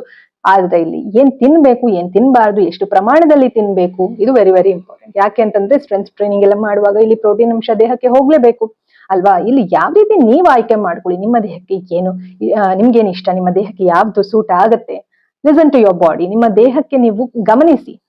ಅದರ ಒಂದು ಏನು ನಿಮ್ಮ ದೇಹನೇ ನಿಮ್ಗೆ ಹೇಳುತ್ತೆ, ಅದರ ಒಂದು ವಿಚಾರವನ್ನ ಕೇಳ್ಕೊಂಡು ನೀವು ಶುರು ಮಾಡಿ ಸ್ನೇಹಿತರೆ, ನಿಮ್ಮ ಒಂದು ಡಯಟ್ ಅನ್ನ ಫಾಲೋ ಮಾಡಿ. ಯಾಕಂದ್ರೆ ಸ್ಟ್ರೆಂತ್ ಟ್ರೈನಿಂಗ್ ಅಂತ ಬಂದಾಗ ತಿನ್ನುವ ಆಹಾರ ಕೂಡ ವೆರಿ ವೆರಿ ಇಂಪಾರ್ಟೆಂಟ್. ಇದರ ಜೊತೆಗೆ ಸೊ ಇವಾಗ ವಾಕಿಂಗ್ ಹೇಳ್ದೆ, ಎಕ್ಸರ್ಸೈಸ್ ಹೇಳ್ದೆ, ಜೊತೆಗೆ ಅಂದ್ರೆ ಎಕ್ಸರ್ಸೈಸ್ ಸ್ಟ್ರೆಂತ್ ಟ್ರೈನಿಂಗ್ ಅಲ್ಲಿ ಎಕ್ಸರ್ಸೈಸ್ ಬರುತ್ತೆ, ಡಂಬಲ್ಸ್ ವಿತೌಟ್ ಡಂಬಲ್ಸ್ ಎರಡೂ ಬರುತ್ತಲ್ವಾ. Walking, strength training. ಇವಾಗ ನಾವು ಯೋಗ, ಮೂರನೇದಾಗಿ ಯೋಗ ಕೂಡ ನೀವು ಮಾಡಬಹುದು. ಇದು ಅಷ್ಟೇ, ನೀವು ಯೋಗ ಟ್ರೈನರ್ನ ಇಟ್ಟು ಮಾಡ್ಬೋದು, ಅಥವಾ ಯೋಗ ಟ್ರೈನರ್ನೇ ಇಡ್ಲೇಬೇಕು ಅಂತ ಏನು ಇಲ್ಲ. ಇವಾಗೆಲ್ಲ ಸಾಕಷ್ಟು ಒಳ್ಳೊಳ್ಳೆ ಮಾಹಿತಿಗಳು ನಮ್ಗೆ ಆನ್ಲೈನ್ ನಲ್ಲಿ ಸಿಗ್ತಾ ಇದೆ ಅಲ್ವಾ. ಅದರಲ್ಲಿ ಆಯ್ಕೆ ಮಾಡ್ಕೊಳ್ಳಿ, ಒಳ್ಳೆಯ ರೀತಿಯಲ್ಲಿ ತಿಳಿದವ್ರ ಹತ್ರ ನೀವು ಯಾವ ರೀತಿ ಯೋಗ ಮಾಡ್ಬೇಕು ಅನ್ನೋದನ್ನ ವಿಚಾರವನ್ನ ತಿಳ್ಕೊಂಡು ಚಿಕ್ಕ ಒಂದು ಏನು ಬ್ರೀತಿಂಗ್ ಎಕ್ಸರ್ಸೈಸ್, ಚಿಕ್ಕ ಚಿಕ್ಕ ಆಸನಗಳು, ಇದರಿಂದ ನೀವು ಪ್ರಾರಂಭ ಮಾಡ್ಬೋದು. ಉಸಿರಾಟದ ವ್ಯಾಯಾಮಗಳು, ಆಸನಗಳು, ಈ ರೀತಿ ನೀವು ಪ್ರಾರಂಭ ಮಾಡ್ಬೋದು. ಇದರಿಂದ ಏನಾಗುತ್ತೆ, ಸ್ಟ್ರೆಸ್, ಯೋಗದಲ್ಲಿ ಮೆಡಿಟೇಷನ್ ಕೂಡ ಬರುತ್ತೆ, ಧ್ಯಾನ ಅನ್ನೋದು. ಸೊ ಇದರಿಂದ ಏನಾಗುತ್ತೆ, ಸ್ಟ್ರೆಸ್ ಲೆವೆಲ್ ಅನ್ನೋದು ನಿಮ್ಗೆ ಕಮ್ಮಿ ಆಗುತ್ತೆ. ಪದೇ ಪದೇ ಹೇಳ್ತಾ ಇದ್ದೀನಿ ನಾನು ನಿಮ್ಗೆ, ಸ್ಟ್ರೆಸ್ ಯಾವಾಗ ಕಮ್ಮಿ ಆಗುತ್ತೆ, ಆಟೋಮೆಟಿಕ್ ಆಗಿ ಬ್ಲಡ್ ಶುಗರ್ ಲೆವೆಲ್ ಬ್ಯಾಲೆನ್ಸ್ ಆಗಿ ಇರೋದಕ್ಕೆ ಸಹಾಯ ಆಗುತ್ತೆ. ಜೊತೆಗೆ ಹಾರ್ಮೋನ್ ಬ್ಯಾಲೆನ್ಸ್ ಆಗುತ್ತೆ ಈ ಒಂದು ಯೋಗ ಮಾಡೋದ್ರಿಂದ. ನೀವು ಯಾವುದೇ ವ್ಯಾಯಾಮ ಮಾಡಿದ್ರು ಕೂಡ ಹಾರ್ಮೋನ್ ಬ್ಯಾಲೆನ್ಸ್ ಆಗುತ್ತೆ. ಎಸ್ಪೆಷಲಿ ಯೋಗ ಮಾಡೋದ್ರಿಂದನೂ ಕೂಡ ನಿಮ್ಮ ಒಂದು ಹಾರ್ಮೋನು ತುಂಬಾ ಚೆನ್ನಾಗಿ ಬ್ಯಾಲೆನ್ಸ್ ಆಗುತ್ತೆ. ಬೇರೆ ಬೇರೆ ರೀತಿಯ ಆಸನಗಳು ಮಾಡುವಂತದ್ದು ಅದು ಕೂಡ ನಿಮ್ಗೆ ತಿಳಿಸ್ಕೊಡ್ತೀನಿ. ಪತಂಜಲಿ ಯೋಗ ಅನ್ನೋ, ಪತಂಜಲಿ ನಾವೆಲ್ಲರೂ ಕೇಳಿರ್ತೀವಲ್ವಾ, ಅದು ಇತ್ತೀಚೆಗೆ ಬಂದಂತದ್ದು ಪತಂಜಲಿ ಪ್ರಾಡಕ್ಟ್ಸ್ ಎಲ್ಲ. ಬಟ್ ಎಷ್ಟೋ ವರ್ಷಗಳ ಮುಂಚೆ ಪತಂಜಲಿ ಮಹರ್ಷಿಗಳು ನಮ್ಗೆ ಕೆಲವೊಂದಷ್ಟು ಯೋಗದ ವಿಷಯಗಳನ್ನ ಹೇಳ್ಕೊಟ್ಟಿದ್ದಾರೆ. ಅದನ್ನೆಲ್ಲವನ್ನೂ ಕೂಡ ನಾನು ನಿಮ್ಗೆ ತಿಳಿಸ್ಕೊಡ್ತೀನಿ. ಪತಂಜಲಿ ಯೋಗ ಅಂತಾನೆ ಒಂದು ಟಾಪಿಕ್ ಬರುತ್ತೆ, ಅದ್ರ ಬಗ್ಗೆ ಕೂಡ ನಾನು ನಿಮ್ಗೆ ತಿಳಿಸ್ಕೊಡ್ತೀನಿ ಸ್ನೇಹಿತರೆ. ಸೊ ಇವಾಗ ಈ ಒಂದು ಯೋಗ ಮಾಡೋದನ್ನು ಕೂಡ ವೆರಿ ಜೆಂಟಲ್ ಅಂಡ್ ಸೇಫ್ ಅಂತ ನಾವು ಹೇಳ್ಬೋದು. ತುಂಬಾ ಸ್ಟ್ರೆಸ್ ಆಗೋದಿಲ್ಲ ನಿಮ್ಗೆ. ಓಕೆನಾ. ಬಿಗಿನರ್ಸ್ಗೆ ಇದು ತುಂಬಾನೇ ಬೆಸ್ಟ್ ಅಂತ ಹೇಳ್ಬೋದು. ಸೊ ಇಲ್ಲಿ ನೀವು ಜಿಮ್ ಕ್ಲಾಸ್ಗೆ ಹೋಗ್ಬೇಕು ಅಂತ ಏನು ಇಲ್ಲ. ನಾನು ಹೇಳಿರುವಂತಹ ಸಣ್ಣ ಪುಟ್ಟ ವಿಷಯಗಳನ್ನ ನೀವು ಫಾಲೋ ಮಾಡ್ತಾ ಬಂದ್ರೆ ಸಾಕಷ್ಟು ಬದಲಾವಣೆಗಳನ್ನ ನೀವು ಕಾಣ್ತೀರಿ ಸ್ನೇಹಿತರೆ. ಸೊ ಇವಾಗ ಇನ್ನ ನಾಲ್ಕನೇದಾಗಿ ಸ್ಟ್ರೆಚಿಂಗ್ ಅಂತ ಅಂದ್ರೆ ಏನು, ಇಲ್ಲಿ ಹಾಕಿರ್ತೀನಿ ನೋಡಿ ಫೋಟೋ. ಈ ರೀತಿಯ ಒಂದು ಸ್ಟ್ರೆಚಿಂಗ್ ಬಾಡಿ ಮೂವ್ಮೆಂಟ್ ಅಲ್ಲೇನೆ ಸ್ಟ್ರೆಚಿಂಗು ಕೂಡ ಒಂದು ವ್ಯಾಯಾಮ. ಬಾಡಿ ಫ್ಲೆಕ್ಸಿಬಲ್ ಆಗುತ್ತೆ ಈ ರೀತಿ ನೀವು ಸ್ಟ್ರೆಚಿಂಗ್ ಎಕ್ಸರ್ಸೈಸ್ ಗಳನ್ನ ಮಾಡಿದ್ರೆ. ಇಂಜುರಿ ರಿಸ್ಕ್ ಕೂಡ ಕಮ್ಮಿ ಆಗುತ್ತೆ. ಇದು ಒಂದ್ ರೀತಿ ಬ್ಲಡ್ ಸರ್ಕ್ಯುಲೇಷನ್ಗೂ ಒಳ್ಳೇದು, ಬಾಡಿ ಫ್ಲೆಕ್ಸಿಬಲ್ ಆಗೋದಕ್ಕೂ ಕೂಡ ತುಂಬಾ ಒಳ್ಳೇದು. ಈ ಒಂದು ಎಕ್ಸರ್ಸೈಸ್, ನಾರ್ಮಲ್ ಎಕ್ಸರ್ಸೈಸ್ ನೀವ್ ಏನ್ ಮಾಡ್ತೀರಾ ಅಲ್ವಾ, ಅದಕ್ ಮುಂಚೆ ಅಥವಾ ಅದಾದ್ಮೇಲೆ ಎರಡೂ ಟೈಮ್, ಇವಾಗ ಕಾರ್ಡಿಯೋ ಆಗಿರ್ಬೋದು, ಯೋಗ ಆಗಿರ್ಬೋದು, ಅಥವಾ ಸ್ಟ್ರೆಂತ್ ಟ್ರೈನಿಂಗ್ ಆಗಿರ್ಬೋದು, ಏನೇ ನೀವು ಮಾಡ್ತೀರಿ ಅಲ್ವಾ, ಅದಕ್ ಮುಂಚೆ ಮತ್ತೆ ಅದಾದ್ಮೇಲೆ 2 ಸತಿ ವರ್ಕೌಟ್ ಆದ್ಮೇಲೆ, ವರ್ಕೌಟ್ ಮುಂಚೆ ಈ ಒಂದು ಸ್ಟ್ರೆಚಿಂಗ್ ಎಕ್ಸರ್ಸೈಸ್ ಮಾಡೋದು ತುಂಬಾ ಇಂಪಾರ್ಟೆಂಟ್. ಓಕೆನಾ. ಬಾಡಿ ಫ್ಲೆಕ್ಸಿಬಲ್ ಆಗುತ್ತೆ ನಿಮ್ಗೆ. ಇದರ ಜೊತೆಗೆ ಡೈಲಿ ಆಕ್ಟಿವಿಟೀಸ್ ಕೂಡ ತುಂಬಾ ಇಂಪಾರ್ಟೆಂಟ್. ಅಂತಂದ್ರೆ ನೀವು ಮನೆ ಕೆಲಸಗಳನ್ನ ನೀವೇ ಮಾಡ್ಕೊಳ್ಳುವಂತ ಕೆಲವೊಂದು ಕೆಲಸಗಳನ್ನ, ಇವಾಗ ನಿಮ್ಮ ಮನೆಯಲ್ಲಿ ಮನೆ ಕೆಲಸದವರು ಇರ್ಬೋದು, ಆದ್ರೂ ಕೂಡ ಕೆಲವೊಂದು ಕೆಲಸಗಳನ್ನ ನಿಮ್ಮ ಕೆಲಸಗಳನ್ನ ನೀವೇ ಮಾಡ್ಕೊಳ್ಳುವಂತದ್ದು ಅಲ್ವಾ. ಇವಾಗ ಆಮೇಲೆ ಲಿಫ್ಟ್ ಬದಲಿಗೆ ಮೆಟ್ಲುಗಳನ್ನ ಬಳಸುವಂತದ್ದು ಅಲ್ವಾ. ಕೆಲವು ಸಂದರ್ಭಗಳಲ್ಲಿ ಲಿಫ್ಟ್ ಉಪಯೋಗಿಸಲೇಬೇಕಾಗುತ್ತೆ, ಆದರೆ ಹೆಚ್ಚಾಗಿ ನೀವು ನಡ್ಕೊಂಡು ಹೋಗುವಂತದ್ದು. ಇವಾಗ ಎಲ್ಲೋ ಆಫೀಸ್ಗೆ ಹೋಗ್ತೀವಿ, ಅಥವಾ ಇನ್ನೆಲ್ಲೋ ಹಾಸ್ಪಿಟಲ್ಗೆ, ಅಥವಾ ಇನ್ನೆಲ್ಲೋ ಒಂದು ಸ್ಕೂಲ್ಗೆ ಹೋಗೋರಾಗಿರ್ಬೋದು, ಅಥವಾ ನೀವು ಎಲ್ಲೇ ಹೋಗ್ತಿರೋ ಅಲ್ಲಿ, ಅಥವಾ ಮಾಲ್ಗೆ ಹೋಗ್ತಿರೋ, ಅಥವಾ ಎಲ್ಲರೂ ಶಾಪಿಂಗ್ ಹೋದ್ರೆ ಬಿಲ್ಡಿಂಗ್ ಗಳಿಗೆ ನೀವು ಮೇಲೆ ಫಸ್ಟ್ ಫ್ಲೋರ್ ಸೆಕೆಂಡ್ ಫ್ಲೋರ್ ಹೋಗ್ಬೇಕು ಅಂತಂದ್ರೆ ಅಲ್ಲಿ ಲಿಫ್ಟ್ ಬದಲಿಗೆ ನೀವು ಮೆಟ್ಲುಗಳು ಸ್ಟೇರ್ಸ್ ಅನ್ನ ಉಪಯೋಗಿಸುವಂತದ್ದು. ಇದು ಕೂಡ ಒಂದು ಒಳ್ಳೆಯ ರೀತಿಯ ಒಂದು ಡೈಲಿ ಆಕ್ಟಿವಿಟೀಸ್ ಅಲ್ಲಿ ಇನ್ಕ್ಲೂಡ್ ಮಾಡ್ಕೊಂಡ್ರೆ ನೀವು ಏನಾಗುತ್ತೆ, ಇದು ಒಳ್ಳೆಯ ಒಂದು ಹ್ಯಾಬಿಟ್. ಇದರಿಂದ ಕೂಡ ಸಾಕಷ್ಟು ನಿಮ್ಗೆ ಬೆನಿಫಿಟ್ಸ್ ಅನ್ನೋದು ಸಿಗುತ್ತೆ. ಎಲ್ಲೆಲ್ಲಿ ನಿಮ್ಗೆ ಬೆನಿಫಿಟ್ಸ್ ಸಿಗುತ್ತೆ ನಿಮ್ಮ ದೇಹಕ್ಕೆ, ಆ ಒಂದು ಬೆನಿಫಿಟ್ಸ್ ನ ನೀವು ತಗೊಳ್ಬೇಕಾಗತ್ತೆ, ಉಪಯೋಗಿಸ್ಕೊಳ್ಬೇಕಾಗತ್ತೆ ಸ್ನೇಹಿತರೆ. ಇದ್ರ ಜೊತೆಗೆ ಶಾರ್ಟ್ ವಾಕ್ಸ್ ಅಂದ್ರೆ ಡೈಲಿ ಒಂದು ಬೇಕಾದ್ರೆ ಹೊರಗಡೆನೆ ಒಂದ್ ರೌಂಡ್ ಹೋಗಿ ಬರುವಂತದ್ದು, ಶಾರ್ಟ್ ವಾಕ್ಸ್ ಅನ್ನ ನೀವು ಮಾಡುವಂತದ್ದು. ಇದ್ರ ಜೊತೆಗೆ ಲಾಂಗ್ ಸಿಟ್ಟಿಂಗ್ ಅವಾಯ್ಡ್ ಮಾಡುವಂತದ್ದು, ತುಂಬಾ ಹೊತ್ತು ಕೂತೇ ಇರೋದನ್ನ ನೀವು ಅವಾಯ್ಡ್ ಮಾಡ್ಬೇಕಾಗತ್ತೆ. ಓಕೆನಾ. ಡೈಲಿ ಆಕ್ಟಿವಿಟಿ ಕೂಡ ಒಂದು ರೀತಿಯ ಎಕ್ಸಸೈಸ್ ಅಂತ ಹೇಳ್ಬೋದು. ಇದಿಷ್ಟು ಬರುತ್ತೆ ಡೈಲಿ ಆಕ್ಟಿವಿಟೀಸ್ ಅಲ್ಲಿ. ಯಾವ್ಯಾವ್ದು ಹೇಳಿದ್ರೆ, ಒಂದು ಮೆಟ್ಲುಗಳನ್ನ ಬಳಸುವಂತದ್ದು, ಜೊತೆಗೆ ನಿಮ್ಮ ಮನೆಯ ಕೆಲಸಗಳನ್ನ ನೀವೇ ಮಾಡ್ಕೊಳ್ಳುವಂತದ್ದು, ಕೆಲವೊಂದು ಕೆಲಸಗಳು ನೀವೇ ಮಾಡ್ಕೊಳ್ಳುವಂತದ್ದು, ಜೊತೆಗೆ ಶಾರ್ಟ್ ವಾಕ್ಸ್ ಅಂದ್ರೆ ನಡೆಯುವಂತದ್ದು ಸ್ವಲ್ಪ ದೂರವರೆಗೂ, ಜೊತೆಗೆ ತುಂಬಾ ಹೊತ್ತು ಕೂತಿರೋದನ್ನ ಅವಾಯ್ಡ್ ಮಾಡುವಂತದ್ದು ಅಲ್ವಾ. ಇದ್ರ ಜೊತೆ ನಾನು ಲಿಫ್ಟ್ ಬಳಸೋದು ಹೇಳ್ದೆ, ಲಿಫ್ಟ್ ಬದಲಿಗೆ ನಡ್ಕೊಂಡು ಹೋಗೋದು, ಅದು ವೆರಿ ಇಂಪಾರ್ಟೆಂಟ್, ನೆನಪಲ್ಲಿ ಇಟ್ಕೊಳ್ಳಿ. ಜೊತೆಗೆ ತುಂಬಾ ಹೊತ್ತು ಕೂತಿರೋದನ್ನ ಅವಾಯ್ಡ್ ಮಾಡಬೇಕು. ಪದೇ ಪದೇ ಹೇಳ್ತಾ ಇರ್ತೀನಿ, ಯಾಕಂದ್ರೆ ನಿಮ್ಗೆ ಒಂದ್ ರೀತಿ ಮೋಟಿವೇಶನ್ ಸಿಗ್ಬೇಕು, ಅದಕ್ಕೋಸ್ಕರ ನಾನು ರಿಪೀಟ್ ಮಾಡ್ತಾ ಇರ್ತೀನಿ ವಿಚಾರಗಳನ್ನ. ಓಕೆನಾ. ಸೊ ಇದಿಷ್ಟು ಕೂಡ ನೀವು ವ್ಯಾಯಾಮದಲ್ಲಿ ಇನ್ಕ್ಲೂಡ್ ಮಾಡ್ಕೊಳ್ಬಹುದು. ಕ್ವಿಕ್ ಆಗಿ ಒಂದ್ಸತಿ ನೋಡ್ತಾ ಹೋಗೋಣ ಸ್ನೇಹಿತರೆ. ಮೊದಲನೇದಾಗಿ, ಇನ್ನೂವರೆಗೂ ನಿಮ್ಗೆ ಏನಾದ್ರು ಕನ್ಫ್ಯೂಷನ್ ಇತ್ತು, ಎಕ್ಸರ್ಸೈಸ್ ಮಾಡ್ಬೋದಾ ಬೇಡವಾ ಅಂತಂದ್ರೆ ಕ್ವಿಕ್ ಆಗಿ ಇನ್ನೊಂದ್ಸತಿ ನೋಡ್ತಾ ಹೋಗೋಣ. ಮೊದಲನೇದಾಗಿ, ಶುರುನಲ್ಲಿ ನೀವು ವಾಕಿಂಗ್ ಪ್ರಾರಂಭ ಮಾಡಿ. ರೆಗ್ಯುಲರ್ ಆಗಿ 4000 ವಾಕಿಂಗ್, ಬೆಳಗ್ಗೆ 2000 ಸ್ಟೆಪ್ಸ್, ಮಧ್ಯಾಹ್ನ 2000 ಅಥವಾ evening may be around 4 or 5 o'clock ಗೆ ಒಂದು 2000 ಸ್ಟೆಪ್ಸ್. ಅಂದ್ರೆ ಶುರು ಮಾಡದೇ ಇರೋರು, ಇನ್ನು ಏನು ಶುರುನೇ ಮಾಡಿಲ್ಲ ಅನ್ನೋರು, ಅಟ್ ಲೀಸ್ಟ್ ದಿನಕ್ಕೆ ಒಂದು 4000 ಸ್ಟೆಪ್ಸ್ ಇಂದ ಪ್ರಾರಂಭ ಮಾಡಿ ಸ್ನೇಹಿತರೆ. ಹಂತ ಹಂತವಾಗಿ ಅದನ್ನ ನೀವು ಒಂದು 9000 10,000 ವರೆಗೂ ತಗೊಂಡು ಹೋಗ್ಬೋದು, ಒಂದೇ ಸತಿ ಅಲ್ಲ. ಆಗ್ಲಿ 1 ತಿಂಗಳಾಗ್ಲಿ 2 ತಿಂಗಳಾಗ್ಲಿ ಟೈಮ್ ತಗೊಳ್ಳಿ, ಬಟ್ ಯು ಸ್ಟಾರ್ಟ್ ಟುಡೇ. ಓಕೆನಾ. ಸೊ ಹಂತ ಹಂತವಾಗಿ ಜಾಸ್ತಿ ಮಾಡಬಹುದು. ಸೊ ವಾಕಿಂಗ್ ಮೊದಲನೇದಾಗಿ. ಎರಡನೇದಾಗಿ ಸ್ಟ್ರೆಂತ್ ಟ್ರೈನಿಂಗ್, ಸಣ್ಣ ಪುಟ್ಟ ಡಂಬಲ್ಸ್ ಇಂದ ಶುರು ಮಾಡಿ, ವಿತೌಟ್ ಡಂಬಲ್ಸ್ ಎಕ್ಸರ್ಸೈಸ್ ಮಾಡಬಹುದು.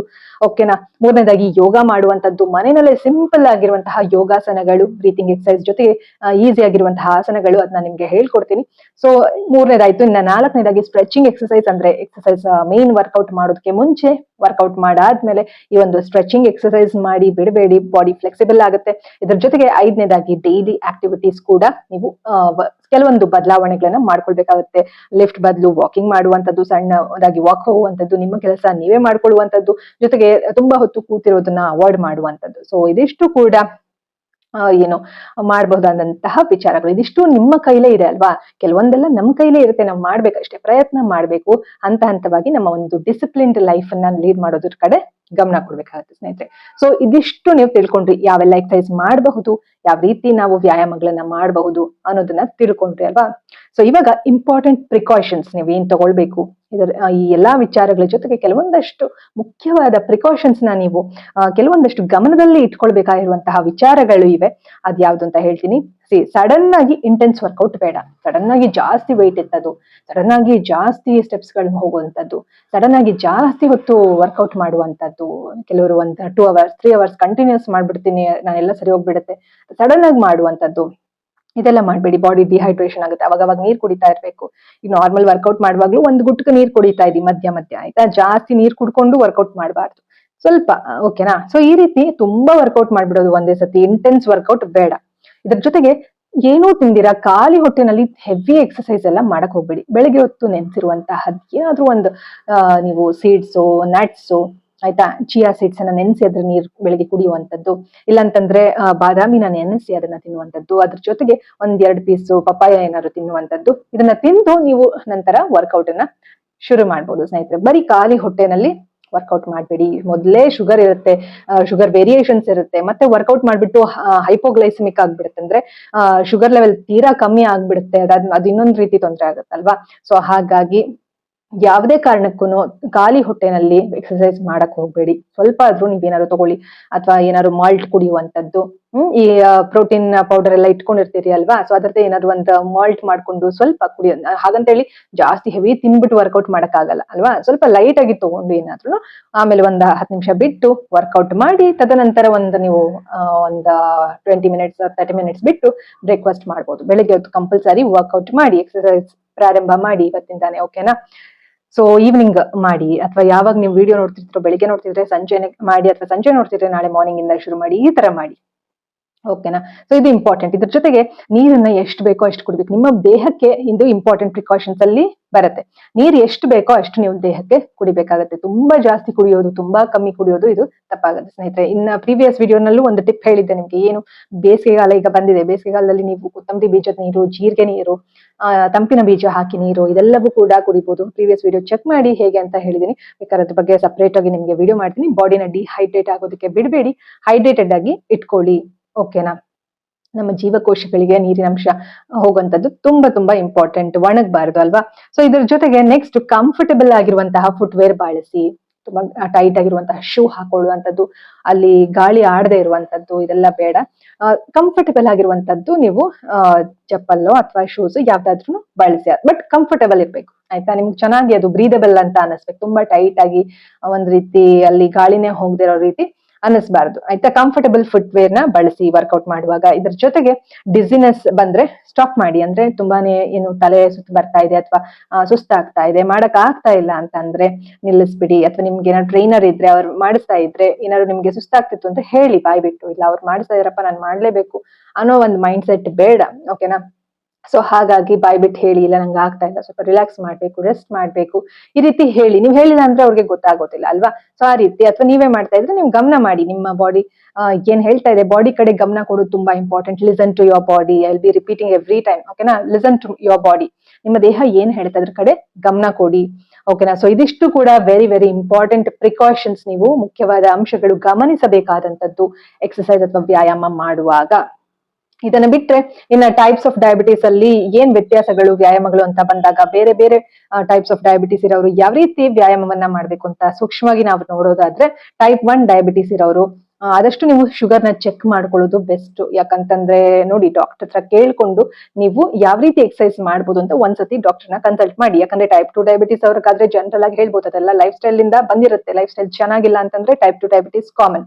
ಬಟ್ ಟೈಪ್ 1 ಡಯಾಬಿಟೀಸ್ ಅವ್ರಿಗೆ ಏನಾಗುತ್ತೆ, ಆಲ್ರೆಡಿ ನಾನು ಪ್ರೀವಿಯಸ್ ವಿಡಿಯೋಸ್ ಅಲ್ಲಿ ಹೇಳಿದ್ದೀನಿ, ಚೆಕ್ ಮಾಡಿ, ನಿಮ್ಗೆ ಯಾವ ಡಯಾಬಿಟೀಸ್ ಇದೆ ಅಂತ ತಿಳ್ಕೊಳ್ಳಿ. ನೀವು ಇನ್ನೂವರೆಗೂ ತಿಳ್ಕೊಂಡಿಲ್ಲ ಅಂದ್ರೆ ಅದು ಕೂಡ ತಿಳ್ಕೊಳ್ಳಿ. ಸೊ ಹಾಗಾಗಿ ಟೈಪ್ 1 ಡಯಾಬಿಟೀಸ್ ಅವರು ಆದಷ್ಟು ಶುಗರ್ ಲೆವೆಲ್ ನ ಬೆಳಗ್ಗೆ ಹೊತ್ತು ಎಷ್ಟಿರುತ್ತೆ ಅಂತ ಜನರಲ್ ಆಗಿ ಚೆಕ್ ಮಾಡ್ಕೊಳ್ಳಿ. ಹಾಗಂತೇಳಿ ಪ್ರತಿದಿನ ಚೆಕ್ ಮಾಡ್ಬೇಕು ಅಂತ ಏನು ಇಲ್ಲ. ನೋಡಿ ನಿಮ್ಗೆ ಯಾವ ರೀತಿ ನಿಮ್ಮ ಒಂದು ದಿನದ ಚಟುವಟಿಕೆಗಳು ಹೇಗಿರುತ್ತೆ ನೋಡ್ಕೊಂಡು, ಅಂದ್ರೆ ಇವಾಗ ಪ್ರತಿದಿನ ನಿಮ್ದು ಬೇರೆ ಬೇರೆ ತರ ದಿನ ಅಂದ್ರೆ ಒಂದೇ ರೀತಿ ರೊಟೀನ್ ಇದ್ರೆ ಪರವಾಗಿಲ್ಲ. ಒಂದೊಂದ್ ದಿನ ಒಂದೊಂದ್ ರೀತಿ ರೊಟೀನ್ ಚೇಂಜ್ ಆಗ್ತಾ ಇದ್ರೆ ನೀವು ಯಾವಾಗ್ಲೂ ಚೆಕ್ ಮಾಡ್ಕೊಳ್ಳೋದು ಫ್ರೀಕ್ವೆಂಟ್ ಆಗಿ ಅವಶ್ಯಕತೆ ಇರುತ್ತೆ. ಡಾಕ್ಟರ್ ಹತ್ರ ಕೇಳಿ ಆಯ್ತಾ. ಯಾಕಂದ್ರೆ ನಾನು ಒಂದ್ ವಿಡಿಯೋಲಿ ಹೇಳಿದೀನಿ, ಪ್ರತಿ ದಿವಸ ನೀವು ಏನು ಚುಚ್ಕೊಳ್ಳೋದು ನೀಡಲ್ಲು ಪ್ರತಿ ದಿವಸ ಟೆಸ್ಟ್ ಮಾಡ್ಕೊಳ್ಳೋದು ಅಷ್ಟು ಒಳ್ಳೇದಲ್ಲ ಅಂತ ಹೇಳಿದೀನಿ. ಬಟ್ ಆದ್ರೆ ಟೈಪ್ 1 ಡಯಾಬಿಟೀಸ್ ಇರೋರಿಗೆ ವ್ಯಾಯಾಮ ಮಾಡುವಾಗ ಕೆಲವೊಂದ್ ಸತಿ ಚೆಕ್ ಮಾಡ್ಕೊಳ್ಳೋದು ಕೂಡ ಇಂಪಾರ್ಟೆಂಟ್ ಆಗುತ್ತೆ. ಹಾಗಾಗಿ ಡಾಕ್ಟರ್ನ ಕೇಳಿ ವಿಚಾರ ಮಾಡಿ ಆ ಸಂದರ್ಭಕ್ಕೆ ಅನುಗುಣವಾಗಿ ನೀವು ಡಿಸಿಷನ್ ನ ತಗೊಳ್ಬೇಕಾಗತ್ತೆ ಸ್ನೇಹಿತರೆ. ನಿಮ್ಮ ದೇಹ ಹೇಗೆ ಅನ್ನಿಸ್ತಾ ಇದೆ, ದೇಹದಲ್ಲಿ ಏನ್ ಫೀಲ್ ಆಗ್ತಾ ಇದೆ ಅನ್ನೋದನ್ನ ತಿಳ್ಕೊಂಡು ನೀವು ಏನು ನಿರ್ಧಾರಗಳನ್ನ ತಗೊಳ್ಬೇಕಾಗತ್ತೆ. ಇದ್ರ ಜೊತೆಗೆ ಟೈಪ್ 1 ಡಯಾಬಿಟೀಸ್ ಇರೋರು ಕೂಡ ಹೈಪೋಗ್ಲೈಸೆಮಿಯಾ ಬಗ್ಗೆ ಸ್ವಲ್ಪ ಗಮನಿಸ್ಬೇಕು. ಅಂದ್ರೆ ಈ ಒಂದು ಶುಗರ್ ಕಮ್ಮಿ ಆಗ್ಬಿಡುವಂತದ್ದು ಆಯ್ತಾ. ಹೈಪರ್ ಅಂದ್ರೆ ಜಾಸ್ತಿ, ಹೈಪೋ ಅಂದ್ರೆ ಕೆಳಗೆ ತುಂಬಾ ಕಮ್ಮಿ ಆಗುವಂತದ್ದು ಜಾಸ್ತಿ ಇರುತ್ತೆ. ಆ ಟೈಮ್ ಕೂಡ ನೀವು ಯೋಚನೆ ಮಾಡಿ ಎಕ್ಸರ್ಸೈಸ್ ಗಳನ್ನ ನೀವು ಮಾಡ್ಬೇಕಾಗುತ್ತೆ. ಹಿಂದಿನ ದಿನ ಏನ್ ತಿಂದಿದ್ರಿ, ಅಥವಾ ಬೆಳಗ್ಗೆ ಏನ್ ಖಾಲಿ ಹೊಟ್ಟೆಲಿ ಇದ್ದೀರಾ ಏನು, ಇದೆಲ್ಲ ವಿಚಾರ ಮಾಡಿ ವ್ಯಾಯಾಮ ಮಾಡ್ಬೇಕಾಗತ್ತೆ. ಓಕೆನಾ. ಇನ್ನ ಸ್ನಾಕ್ಸ್ ಕ್ಯಾರಿ ಮಾಡೋದು ತುಂಬಾ ಸೇಫ್. ಏನಾದ್ರು ಒಂದ್ ಸ್ವಲ್ಪ ಆದ್ರೂ ಏನಾದ್ರು ಒಂದು ಡ್ರೈ ಫ್ರೂಟ್ಸ್ ಅಥವಾ ಒಂದ್ ಫ್ರೂಟ್, ಅಥವಾ ಅದ್ರ ಜೊತೆಗೆ ಫ್ರೂಟ್ ಅಥವಾ ಡ್ರೈ ಫ್ರೂಟ್, ಇದ್ರ ಜೊತೆಗೆ ಒಂದ್ ಬಾಟ್ಲಲ್ಲಿ ನೀರಲ್ಲಿ ಒಂದ್ ಸ್ವಲ್ಪ ಜೀರಿಗೆನೋ, ಒಂದಿನ ಜೀರಾ ವಾಟರ್, ಇನ್ನೊಂದ್ ದಿನ ಕೊತ್ತಂಬರಿ ಬೀಜದ ನೀರು. ಕೊಬ್ಬರಿ ಅಂತಾನೆ ಹೇಳ್ತೀನಿ, ಯಾಕೋ ಪ್ರೀವಿಯಸ್ ವಿಡಿಯೋಲ್ ಹಂಗಾಯ್ತು. ಓಕೆ, ಎನಿವೇಸ್, ಕೊತ್ತಂಬರಿ ಬೀಜದ ನೀರು ಜೊತೆಗೆ ತಂಪಿನ ಬೀಜದ ನೀರು. ಹಾಗಂತ ಹೇಳಿ ಚಳಿಗಾಲದಲ್ಲೆಲ್ಲ ತಂಪಿನ ಬೀಜ ಬೇಡ, ಬೇಸಿಗೆಗಾಲದಲ್ಲಿ ತಂಪಿನ ಬೀಜದ ನೀರು ಕುಡಿಬಹುದು ಆಯ್ತಾ. ಸೊ ಈ ರೀತಿ ನೀವು ನೀರನ್ನ ಇಟ್ಕೊಂಡಿರಿ ವರ್ಕೌಟ್ ಮಾಡುವಾಗ, ಸ್ವಲ್ಪ ಒಂದ್ ಸಿಪ್ ಕುಡಿ ಅಂತದ್ ಮಧ್ಯದಲ್ಲಿ, ಈ ರೀತಿ ಮಾಡ್ಕೊಳ್ಳಿ ಸ್ನೇಹಿತರೆ. ಓಕೆನಾ. ಸ್ನಾಕ್ಸ್ ಏನಾದ್ರು ಇಟ್ಕೊಳ್ಳಿ. ಇನ್ನು ಟೈಪ್ 2 ಡಯಾಬಿಟೀಸ್, ಇವನ್ ಟೈಪ್ 2 ಡಯಾಬಿಟೀಸ್ ಇರೋರು ನಾನು ಇವಾಗೆಲ್ಲ ಹೇಳಿದ್ದೆಲ್ಲ ಮಾಡ್ಬೋದು, ಆದ್ರೆ ಪದೇ ಪದೇ ಚೆಕ್ ಮಾಡ್ಕೊಳ್ಳೋದು ಅವಶ್ಯಕತೆ ಏನು ಇಲ್ಲ. ಟೈಪ್ 1 ಡಯಾಬಿಟೀಸ್ ಅವರು ಇನ್ನೂ ತುಂಬಾ ಕೇರ್ಫುಲ್ ಆಗಿರ್ಬೇಕು. ಸ್ವಲ್ಪ ಡಿಫ್ರೆನ್ಸ್ ಇದೆ, ಅರ್ಥ ಮಾಡ್ಕೊಳ್ಳಿ. ಇನ್ನು ಟೈಪ್ 2 ಡಯಾಬಿಟೀಸ್ ಇರೋರಿಗೆ ರೆಗ್ಯುಲರ್ ವಾಕಿಂಗ್ ವೆರಿ ಹೆಲ್ಪ್ ಆಗುತ್ತೆ. ಅಂದ್ರೆ ಬಿಗಿನಿಂಗ್ ಅಲ್ಲಿ ನೀವು ರೆಗ್ಯುಲರ್ ವಾಕಿಂಗ್ ಹೋಗ್ಬೋದು, ತುಂಬಾ ಹೆಲ್ಪ್ ಆಗುತ್ತೆ ನಿಮ್ಗೆ. ಇದ್ರ ಜೊತೆಗೆ ವೆಯ್ಟ್ ಲಾಸ್ ಇಂಪ್ರೂವ್ ಆಗುತ್ತೆ, ಅಂದ್ರೆ ವೆಯ್ಟ್ ಮ್ಯಾನೇಜ್ಮೆಂಟ್ ಆಗುತ್ತೆ. ಓಕೆನಾ. ಇಂಪ್ರೂವ್ ಆಗುತ್ತೆ ನಿಮ್ಗೆ, ವೆಯ್ಟ್ ಲಾಸ್ ಆಗೋದು ಇಂಪ್ರೂವ್ ಆಗುತ್ತೆ. ಅಂದ್ರೆ ತುಂಬಾ ವೆಯ್ಟ್ ಲಾಸ್ ಆಗ್ತಾ ಇರುತ್ತೆ ಈ ಒಂದು ಡಯಾಬಿಟಿಸ್ ಬಂದ್ಮೇಲೆ, ತುಂಬಾ ಸಣ್ಣ ಆಗುವಂತದ್ದು ಇದೆಲ್ಲ ಇರುತ್ತೆ. ಇದೆಲ್ಲ ಮ್ಯಾನೇಜ್ ಆಗುತ್ತೆ ವಾಕ್ ಮಾಡ್ತಾ ಇದ್ರೆ. ಅಂದ್ರೆ ಬರೀ ವಾಕ್ ಮಾಡಿದ್ರು ಆಗಲ್ಲ, ನಾನು ಆಲ್ರೆಡಿ ಹೇಳಿದೆ ಸ್ಟ್ರೆಂತ್ ಟ್ರೈನಿಂಗ್ ಮಾಡ್ಬೇಕಾಗುತ್ತೆ ಅಂತ. ಬಟ್ ವಾಕಿಂಗ್ ಇನ್ಕ್ಲೂಡ್ ಮಾಡ್ಕೊಳ್ಳಿ. ಓಕೆನಾ. ಇದ್ರ ಜೊತೆಗೆ ಟೈಪ್ 1 ಅವರು ವಾಕಿಂಗ್ ಮಾಡ್ಬೋದು, ಬಟ್ ನೋಡ್ಕೊಳ್ಳಿ, ನೀವು ತುಂಬಾ ವಾಕ್ ಮಾಡಿ ಮತ್ತೆ ತುಂಬಾ ಶುಗರ್ ಲೆವೆಲ್ ಕಮ್ಮಿ ಆಗ್ಬಿಡೋದು ನೋಡ್ಕೊಳ್ಳಿ, ಟೆಸ್ಟ್ ಮಾಡ್ಕೊಳ್ಳಿ ಸ್ನೇಹಿತರೆ, ಬಿ ಕಾಶಿಯಸ್. ಇದ್ರ ಜೊತೆಗೆ ಟೈಪ್ 2 ಡಯಾಬಿಟಿಸ್ ಅವರು ಸ್ಟ್ರೆಂತ್ ಟ್ರೈನಿಂಗ್ ಇನ್ಕ್ಲೂಡ್ ಮಾಡ್ಕೊಳ್ಬಹುದು, ಅಂದ್ರೆ without any restriction. But type 1 ಅವರು ಒಂದ್ಸತಿ ಡಾಕ್ಟರ್ ಕನ್ಸಲ್ಟ್ ಮಾಡ್ಲೇಬೇಕು. ಟ್ರೈ ಮಾಡಿ ನೀವು ಈ ಒಂದು ಟಿಪ್ಸ್ ಗಳನ್ನ ಫಾಲೋ ಮಾಡೋದಕ್ಕೆ ಟ್ರೈ ಮಾಡಿ. ಸಾಕಷ್ಟು ಚೇಂಜಸ್ ನಿಮ್ಮ ಒಂದು ಲೈಫ್ ಅಲ್ಲಿ ಆಗತ್ತೆ. ಇದರ ಜೊತೆಗೆ ಇನ್ನ ಗರ್ಭಿಣಿ ಸ್ತ್ರೀಯರು, ಜೆಸ್ಟೇಷನಲ್ ಡಯಾಬಿಟಿಸ್ ಅಂದ್ರೆ ಯಾರಿಗಾದ್ರೂ ಡೆಲಿವರಿ ಟೈಮ್ ಅಲ್ಲಿ ಏನಾದ್ರೂ ಸಾರಿ ಅಂತವ್ರು ಏನು ಗರ್ಭಿಣಿ ಸ್ತ್ರೀಯರು ಅವ್ರಿಗೆ ಡೆಲಿವರಿ ಆದ ನಂತರ ಅಥವಾ ಆ ಟೈಮ್ ಅಲ್ಲಿ ಯಾವಾಗ್ಲಾದ್ರೂ ಡಯಾಬಿಟಿಸ್ ಬಂದಿದ್ರೆ ನೀವು ಕೂಡ ಜೆಂಟಲ್ ಆಗಿ ವಾಕ್ ಮಾಡೋದು ಬೆಸ್ಟ್. ತುಂಬಾ ಫೋರ್ಸ್ ಆಗಿ ಫಾಸ್ಟ್ ಆಗಿ ವಾಕ್ ಮಾಡೋದಕ್ಕೆ ಹೋಗ್ಬೇಡಿ, ಸ್ವಲ್ಪ ನಿಧಾನವಾಗಿ ವಾಕ್ ಮಾಡಿ. ಹೆವಿ ವರ್ಕೌಟ್ಸ್ ಅವಾಯ್ಡ್ ಮಾಡಿ ಆಯ್ತಾ, ಹೆವಿ ವರ್ಕೌಟ್ ಬೇಡ.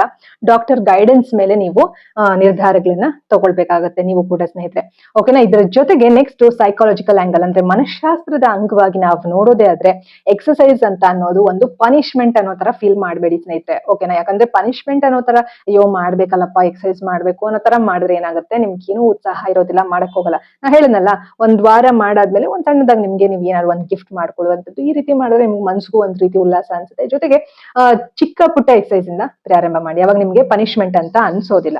ಇಟ್ ಈಸ್ ಸೆಲ್ಫ್ ಕೇರ್ ಅಂತ ಅನ್ಕೊಳ್ಬೇಕು, ನೀವು ಮನ್ಸ್ ಮಾಡ್ಬೇಕು, ಮನಸ್ಸಿದ್ದರೆ ಮಾರ್ಗ ಅಲ್ವಾ. ನಾವ್ ಏನ್ ಅನ್ಕೊಳ್ತೀವಿ ಆ ತರ ಆಗ್ತಾ ಹೋಗ್ತೀವಿ ಅಲ್ವಾ. ನಮ್ಗೇನು ಇವಾಗ ಬೋರ್ ಆಗ್ತಾ ಇದ್ರು ಇಲ್ಲ ನಾನ್ ಚೆನ್ನಾಗಿದ್ದೀನಿ, ನಾನು ಖುಷಿಯಾಗಿದ್ದೀನಿ ಅಂತ ಸುಮ್ನೆ ಅನ್ಕೊಳ್ತಾ ಇರಿ. ಅದನ್ನೇ ಅನ್ಕೊಳ್ತಾ ಇದ್ರೆ ಒಂದ್ಸತಿ ಅದೇ ಖುಷಿಯಾಗಿರೋ ತರಾನೇ ಆಗತ್ತೆ. Self care is not selfish. Self care ಮಾಡೋದು ಸೆಲ್ಫಿಶ್ ಅಲ್ಲ, ಇಟ್ ಈಸ್ ನೆಸೆಸರಿ. ಇದು ಅವಶ್ಯಕತೆ ಇದೆ, ನಿಮ್ಮ ಬಾಡಿನ ನೀವು ಕೇರ್ ಮಾಡ್ಕೊಳ್ಳೋದು ಅವಶ್ಯಕತೆ ಇದೆ, ಓಕೆನಾ. ಸ್ಮಾಲ್ ಕನ್ಸಿಸ್ಟೆಂಟ್ ಸ್ಟೆಪ್ಸ್, ಸ್ವಲ್ಪ ಸ್ವಲ್ಪ ಚಿಕ್ಕ ಚಿಕ್ಕ ಸ್ಟೆಪ್ಸ್ ಗಳು ತಗೊಂಡ್ರೆ ನಿಮ್ಗೂ ಒಂದ್ ರೀತಿ ಮನಸ್ಗೂ ಕೂಡ ಆರಾಮ್ ಅನ್ಸುತ್ತೆ. ಏನಿಲ್ಲ, ಇದು ನಾನು ಮಾಡ್ಬೋದು ಅನ್ನೋ ತರ ಫೀಲ್ ಆಗುತ್ತೆ. ಈ ರೀತಿ ನೀವು ಫೀಲ್ ಅಲ್ಲಿ ಮಾಡಿದ್ರೆ ಏನಾಗುತ್ತೆ, ಲಾಂಗ್ ಟರ್ಮ್ ರಿಸಲ್ಟ್ಸ್ ಅಂದ್ರೆ ಅದು ಎಷ್ಟೋ ತಿಂಗಳ ಆದ್ಮೇಲೂ ಕೂಡ ಇಲ್ಲ ಮಾಡ್ಬೋದು, ಮಾಡ್ತೀನಿ ಅನ್ನೋ ಒಂದು ಉತ್ಸಾಹ ಇರುತ್ತೆ. ಎಷ್ಟೋ ವರ್ಷಗಳಾದ್ಮೇಲೂ ಕೂಡ ನೀವು ಮಾಡ್ತಾ ಇರ್ತೀರಿ, ಓಕೆನಾ. ಹಾಗಾಗಿ consistency is very very important. ಇದ್ರ ಜೊತೆಗೆ ಸೊ ನೀವು ಇದೆಲ್ಲ ಮಾಡೋದ್ರಿಂದ ಏನಾಗುತ್ತೆ, ನಿಮ್ಮ ಒಂದು ಎನ್ವೈರ್ಮೆಂಟ್ ಕೂಡ ಪಾಸಿಟಿವಿಟಿ ಹೆಚ್ಚಾಗತ್ತೆ. ಜೊತೆಗೆ ರಿಲೇಶನ್ಶಿಪ್ ಪ್ರಾಬ್ಲಮ್ಸ್ ಕಮ್ಮಿ ಆಗುತ್ತೆ, ಜೊತೆಗೆ ಟಾಕ್ಸಿಸಿಟಿ ಕಮ್ಮಿ ಆಗುತ್ತೆ, ಮನೆಗಳಲ್ಲಿ ವಾದ ವಿವಾದಗಳು ಇದೆಲ್ಲವೂ ಕೂಡ ಕಮ್ಮಿ ಆಗುತ್ತೆ. ಸ್ವಲ್ಪ ಮೆಡಿಟೇಷನ್, ಯೋಗ ಇದ್ರ ಕಡೆ ಗಮನ ಕೊಟ್ಟಾಗ ಏನಾಗುತ್ತೆ, ಕೋಪ ಅನ್ನೋದು ಕಮ್ಮಿ ಆಗುತ್ತೆ, ಭಯ ಅನ್ನೋದು ಕಮ್ಮಿ ಆಗುತ್ತೆ, ಹೊಟ್ಟೆ ಕಿಚ್ಚು ಅನ್ನೋದು ಕಮ್ಮಿ ಆಗುತ್ತೆ. ನಿಮ್ಮ ಕಡೆ ನೀವು ಗಮನ ಕೊಡ್ತೀರಿ ಅಲ್ವಾ, ಬೇರೆಯವ್ರ ಲೈಫ್ ಮೇಲೆ ಕಂಪೇರ್ ಮಾಡ್ಕೊಳ್ಳೋದು ಬಿಡ್ತೀರಿ ಅಲ್ವಾ. ಬೇರೆಯವ್ರ ನೋಡಿ ಅಯ್ಯೋ ನಾನು ಆ ತರ ಇಲ್ಲ, ನಾನು ಈ ತರ ಇಲ್ಲ ಅಂತ ಹೊಟ್ಟೆ ಕಿಚ್ಚು ಪಡೋ ಬದಲು ಅಥವಾ ಬೇಜಾರಾಗೋ ಬದಲು, ಎಲ್ರಿಗೂ ಹೊಟ್ಟೆ ಕಿಚ್ಚು ಇರುತ್ತೆ ಅಂತ ನಾ ಹೇಳ್ತಾ ಇಲ್ಲ, ಕೆಲವೊಮ್ಮೆ ಬೇಜಾರು ಆಗಿರುತ್ತೆ ನಿಮ್ಗೆ, ನನ್ನ ಲೈಫ್ ಹಂಗಿಲ್ಲ, ನನ್ನ ಲೈಫ್ ಹಿಂಗಿಲ್ಲ ಅಂತ. ಆ ಒಂದು ಬೇಜಾರು ಕೂಡ ಕಮ್ಮಿ ಆಗುತ್ತೆ, ಯಾಕಂದ್ರೆ ನಿಮ್ಮ ಬಗ್ಗೆ ನೀವು ಇಲ್ಲಿ ಫೋಕಸ್ ಮಾಡ್ತಾ ಇರ್ತೀರಿ. You will be focusing on yourself, ಆಯ್ತಾ. Never compare your life to anyone. ಅಂದ್ರೆ ಬೇರೆ ಲೈಫ್ ಜೊತೆಗೆ ನಿಮ್ಮ ಲೈಫ್ ನ ಯಾವತ್ತೂ ಕೂಡ ನೀವು ಕಂಪೇರ್ ಮಾಡ್ಕೊಳ್ಬೇಡಿ. ಈ ತರ ನಾನು ಸುಮ್ನೆ ಕಂಪೇರ್ ಮಾಡ್ಕೊಳ್ಬೇಡಿ ಅಂದ ತಕ್ಷಣಕ್ಕೆ ಆಗತ್ತಾ, ಅಲ್ಲ. ಈ ಎಕ್ಸಸೈಸ್ ಎಲ್ಲ ನಾನು ಏನೇನ್ ಹೇಳ್ತೆ ಅದನ್ನ ನೀವು ಮಾಡ್ಬೇಕು. ಅವಾಗ ಏನಾಗುತ್ತೆ, ನಿಮಗೆ ಅನ್ಸುತ್ತೆ ಇಲ್ಲ ನನ್ನ ಲೈಫ್ ನಂದು, ನಾನು ಯಾಕೆ ಇನ್ನೊಬ್ರು ಲೈಫ್ಗೆ ಕಂಪೇರ್ ಮಾಡ್ಕೋಬೇಕು ಅಂತ ನಿಮ್ಗೆ ಅನ್ಸುತ್ತೆ. ಒಂದ್ಸತಿ ನೀವು ಪ್ರಾರಂಭ ಮಾಡಿ ನೋಡಿ, ಎಕ್ಸಸೈಸ್ ಮಾಡಿ, ನಿಮ್ ಕಡೆ ನೀವು ಗಮನ ಕೊಡಿ. ಯೋಗ, ಮೆಡಿಟೇಷನ್, ವಾಕಿಂಗ್, ಸ್ಟ್ರೆಂತ್ ಟ್ರೈನಿಂಗ್ ಆಗಿರ್ಬೋದು, ಸಣ್ಣ ಪುಟ್ಟದ್ದು ಆಯ್ತಾ, ಇದೆಲ್ಲವನ್ನೂ ಕೂಡ ನೀವು ಮಾಡ್ತಾ ಇದ್ರೆ ಆದಷ್ಟು ಬೇಗ ನಿಮ್ಗೆ ಏನು ಎಮೋಷನ್ಸ್ ಕೂಡ ಕಂಟ್ರೋಲ್ ಬರುತ್ತೆ, ನಿಮ್ಮ ಮೈಂಡ್ ಕೂಡ ನಿಮ್ಮ ಕಂಟ್ರೋಲ್ಗೆ ಬರುತ್ತೆ ಸ್ನೇಹಿತರೆ. ಮತ್ತೆ ಒಂದು ಕ್ಲಾರಿಟಿ ಅನ್ನೋದು ಸಿಗುತ್ತೆ ಜೀವನದಲ್ಲಿ, ಏನ್ ಮಾಡ್ಬೇಕು ಏನ್ ಮಾಡಬಾರ್ದು ಅನ್ನೋ ಕ್ಲಾರಿಟಿ ಸಿಗುತ್ತೆ, ಆಲೋಚನೆಗಳಲ್ಲಿ ಒಂದು ಕ್ಲಾರಿಟಿ ಸಿಗುತ್ತೆ ಅಲ್ವಾ. ಹಾಗಾಗಿ this is very very important. ಅಂದ್ರೆ ಈ ರೀತಿ ಆಲೋಚನಾ ಒಂದು ಶಕ್ತಿನ ಬೆಳೆಸ್ಕೊಳ್ಳೋದು ಕೂಡ ತುಂಬಾ ಇಂಪಾರ್ಟೆಂಟ್. ಇದೆಲ್ಲ ಮಾಡ್ಬೇಕು ಅಂತಂದ್ರೆ ನಾವು ರೆಗ್ಯುಲರ್ ಆಗಿ ದೇಹದ ಒಂದು ಆರೋಗ್ಯದ ಕಡೆ ಕೂಡ ಗಮನ ಕೊಡ್ಬೇಕು. ದೇಹದ ಆರೋಗ್ಯದ ಕಡೆ ಗಮನ ಕೊಟ್ರೆ ಮನಸ್ಸಿನ ಆರೋಗ್ಯ ಚೆನ್ನಾಗಿರುತ್ತೆ, ಮನಸ್ಸಿನ ಆರೋಗ್ಯ ಚೆನ್ನಾಗಿದ್ರೆ ದೇಹದ ಆರೋಗ್ಯ ನಾವು ಗಮನ ಕೊಡ್ಬೋದು ಅಲ್ವಾ. ಕೆಲವು ಸತಿ ಕೆಲವೊಮ್ಮೆ ಎಲ್ರಿಗೂ ಆಗಲ್ಲ, ಯಾಕಂದ್ರೆ ಮನೆಯಲ್ಲಿ ಟಾಕ್ಸಿಸಿಟಿ ಜಾಸ್ತಿ ಇರುತ್ತೆ, ಇದು ವರ್ಕೌಟ್ ಮಾಡ್ಬೇಕು ಅಂತ ಅನ್ಸೋದಿಲ್ಲ, ಮನೆಯಲ್ಲಿ ವಾದ ವಿವಾದಗಳು ಜಾಸ್ತಿ ಇರುತ್ತೆ, ನಾವ್ ಅನ್ಕೊಂಡಿರೋ ತರ ಇರೋದಿಲ್ಲ ವಾತಾವರಣ. ನನ್ಗೆ ಅರ್ಥ ಆಗುತ್ತೆ ಸ್ನೇಹಿತರೆ, ನಾನು ಕೂಡ ಆ ರೀತಿ ಪರಿಸ್ಥಿತಿಲೆಲ್ಲ ಇದ್ದು ಬಂದವಳಲ್ವಾ, ನಮ್ಮ ಮನೆಯಲ್ಲೂ ನಾವೆಲ್ಲ ಕಷ್ಟಪಟ್ಟು ಬಂದವರು. ಸೊ ಹಾಗಾಗಿ ಏನಂತಂದ್ರೆ ಹಂತ ಹಂತವಾಗಿ ನಿಮ್ ಲೈಫ್ ಚೆನ್ನಾಗ್ ಆಗುತ್ತೆ ಅನ್ನೋ ಒಂದು ಭರವಸೆನ ಇಟ್ಕೊಳ್ಳಿ. ಅದು ನೀವು ಮನ್ಸಿಗೆ ತಂದ್ಕೊಂಡ್ರೆ ಸಾಕು, ಹಂತ ಹಂತವಾಗಿ ನಿಮ್ಮ ಒಂದು ಜೀವನ ಬದಲಾಗ್ತಾ ಹೋಗುತ್ತೆ. ಬೋತ್ ಎಲ್ಲ ಮೂರು ಕೂಡ, ಮೈಂಡ್, ಬಾಡಿ, ಸೋಲ್, ಮೂರು ಕೂಡ ಬ್ಯಾಲೆನ್ಸ್ ಆಗ್ತಾ ಹೋಗುತ್ತೆ, ಲೈಫ್ ಸ್ಟೈಲ್ ಇಂಪ್ರೂವ್ ಆಗ್ತಾ ಹೋಗುತ್ತೆ ಸ್ನೇಹಿತರೆ, ಓಕೆನಾ. ಸೊ ಇದಿಷ್ಟು ಕೂಡ ಇವತ್ತಿನ ವಿಡಿಯೋ ಆಗಿತ್ತು. ಏನ್ ಎಕ್ಸರ್ಸೈಸ್ ಮಾಡ್ಬೇಕು, ಯಾವ ರೀತಿ ನಿಮ್ಮ ಒಂದು ಜೀವನ ಶೈಲಿ ಇರಬೇಕು ಡಯಾಬಿಟಿಸ್ ಇರೋರಿಗೆ ಅಂತ ಅನ್ಬಿಟ್ಟು. ಸೊ ಕೊನೆಯದಾಗಿ ಪಾಸಿಟಿವ್ ರಿಮೈಂಡರ್ ಏನಂತಂದ್ರೆ, move your body, control your sugar. ನಿಮ್ಮ ದೇಹವನ್ನ ಚಲನೆ ಮಾಡಿ, ಅಂದ್ರೆ ಚಲಿಸಿ, ನಿಮ್ಮ ಸಕ್ಕರೆಯನ್ನ ನಿಯಂತ್ರಿಸಿ. ಅಲ್ವಾ? ತುಂಬಾ ಚೆನ್ನಾಗಿದೆ ಅಲ್ವಾ? ಸೊ ನಮ್ಮ ಬಾಡಿನ ನಾವು ಮೂವ್ಮೆಂಟ್ ಮಾಡೋಣ, ಜೊತೆಗೆ ನಮ್ಮ ಒಂದು ಶುಗರ್ನ ನಾವೇ ಕಂಟ್ರೋಲ್ ಮಾಡ್ಕೊಳ್ಳೋಣ ಸ್ನೇಹಿತರೆ. ಓಕೆನಾ? ಸೊ ಇಷ್ಟು ಹೊತ್ತು ನೀವು ವಿಡಿಯೋ ನೋಡಿದಿರಿ ಅಂತ ಅಂದ್ರೆ ಖಂಡಿತವಾಗ್ಲೂ ನಿಮ್ಗೆ ಆ ಒಂದು ಛಲ ಇದೆ, ಡಯಾಬಿಟಿಸ್ ನ ರಿವರ್ಸ್ ಮಾಡ್ಕೊಳ್ಳೇಬೇಕು ಅನ್ನುವ ಛಲ ಇದೆ, ಅದಕ್ಕೆ ನೀವು ವಿಡಿಯೋಸ್ ನೋಡ್ತೀರಿ. That's really great, really good sign ಅಂತ ಹೇಳ್ಬಹುದು. So all the very best. ಆದಷ್ಟು ಬೇಗ ನಾ ಹೇಳಿರುವ ವಿಚಾರಗಳನ್ನೆಲ್ಲ ನಿಮ್ಮ ಒಂದು ಲೈಫ್ ಅಲ್ಲಿ ಅಳವಡಿಸ್ಕೊಳ್ಳಿ, ಬೇಗ ನಿಮ್ಮ ಒಂದು ಡಯಾಬಿಟಿಸ್ ಕಂಟ್ರೋಲ್ಗೆ ಬರಲಿ, ರಿವರ್ಸ್ ಆಗ್ಲಿ ಅಂತ ಆಶಿಸ್ತಾ ಈ ಒಂದು ವಿಡಿಯೋನ ಇಲ್ಲಿಗೆ ಎಂಡ್ ಮಾಡ್ತಿದ್ದೀನಿ. ಸೊ ಮುಂದಿನ ವಿಡಿಯೋನ ತಪ್ಪದೆ ನೋಡಿ. ಮುಂದಿನ ವಿಡಿಯೋನಲ್ಲಿ ನಾನು ಈ ಒಂದು ಡಯಾಬಿಟಿಸ್ ಬಂದ್ರೆ ಲೈಫ್ ಲಾಂಗ್ ಮೆಡಿಸನ್ ಅಂದ್ರೆ ಔಷಧಿ ಮೆಡಿಸನ್ಗಳು ಮಾತ್ರೆಗಳು ತಗೊಳ್ಳೇಬೇಕಾ ಅಥವಾ ಬೇಡವಾ, ಅಥವಾ ನಿಲ್ಲಿಸಬಹುದಾ ಮುಂದಕ್ಕೆ, ಅಥವಾ ನಾನು ಲೈಫ್ ಲಾಂಗ್ ಮೆಡಿಸಿನ್ಸ್ ತಗೊಳ್ತಾನೆ ಇರ್ಬೇಕಾ, ಅಥವಾ ಮುಂದೊಂದ್ ದಿನ ನಾನು ಮೆಡಿಸಿನ್ಸ್ ಇಲ್ದಿರಾ ಇರಬಹುದಾ ಅನ್ನೋ ವಿಚಾರನ ತಿಳಿಸ್ಕೊಡ್ತೀನಿ. ಹಾಗೆ ನೀವು ಯಾರಾದ್ರೂ ಇನ್ನೂ ನನ್ನ ಒಂದು ಚಾನಲ್ಗೆ ಪಾಸಿಟಿವ್ ವೈಬ್ಸ್ ಕರ್ನಾಟಕ ಚಾನಲ್ಗೆ ಸಬ್ಸ್ಕ್ರೈಬ್ ಆಗಿಲ್ಲ ಅಂದ್ರೆ ಈ ಕೂಡಲೇ ಸಬ್ಸ್ಕ್ರೈಬ್ ಮಾಡ್ಕೊಳ್ಳಿ. ಹೆಲ್ತ್ ರಿಲೇಟೆಡ್ ವಿಡಿಯೋಸ್ ಗಳನ್ನ ತಪ್ಪದೆ ನೋಡಿ. ಜೊತೆಗೆ ನಾರ್ಸಿಸಿಸಂ ರಿಕವರಿ ಕಾನ್ಸೆಪ್ಟ್ ಗಳ ವಿಡಿಯೋಸ್ ಗಳು ಕೂಡ ಇನ್ಕ್ಲೂಡ್ ಆಗುತ್ತೆ, ಆಲ್ರೆಡಿ ಇದೆ ನನ್ನ ಚಾನಲ್ ಅಲ್ಲಿ. ಇನ್ನು ಮುಂಬರುವ ದಿನಗಳಲ್ಲೂ ಕೂಡ ಈ ಒಂದು ಸೈಕಾಲಜಿ ರಿಲೇಟೆಡ್ ವಿಡಿಯೋಸ್ ಗಳು ಕೂಡ ಬರುತ್ತೆ. ಮೈಂಡ್ ಬಾಡಿ ಸೋಲ್ ಹೀಲಿಂಗ್ ಕಡೆ ಗಮನ ಕೊಡೋಣ ಅಂತ ಹೇಳ್ತಾ, awareness is the beginning of your healing journey. ಓಕೆನಾ? ಸೊ ನಿಮ್ಗೆ ಏನಾದ್ರು ಈ ವಿಡಿಯೋ ಇಷ್ಟ ಆಯ್ತು ಅಂತಂದ್ರೆ ಲೈಕ್ ಮಾಡೋದನ್ನ ಮರಿಬೇಡಿ, ಪ್ರೋತ್ಸಾಹ ಮಾಡಿ. ಹಾಗೆ ನಿಮ್ಮ ಅನಿಸಿಕೆ ಅಭಿಪ್ರಾಯಗಳನ್ನ ಕಾಮೆಂಟ್ ಮೂಲಕ ತಿಳಿಸಿ. ಹಾಗೆ ನಿಮ್ಮ ಪ್ರೀತಿ ಪಾತ್ರರೊಂದಿಗೆ ಈ ಒಂದು ವಿಡಿಯೋನ ಶೇರ್ ಮಾಡಿ ಅಂತ ಹೇಳ್ತಾ ಈ ಒಂದು ವಿಡಿಯೋನ ಇಲ್ಲಿಗೆ ಮುಗಿಸೋಣ. ಮುಂದಿನ ವಿಡಿಯೋನಲ್ಲಿ ಮತ್ತೆ ಭೇಟಿ ಆಗೋಣ ಸ್ನೇಹಿತರೆ. ಅಲ್ಲಿವರೆಗೂ think positive, B on optimist, life is beautiful and make the most of it. ಎಲ್ಲರಿಗೂ ಶುಭವಾಗಲಿ. ಧನ್ಯವಾದಗಳು.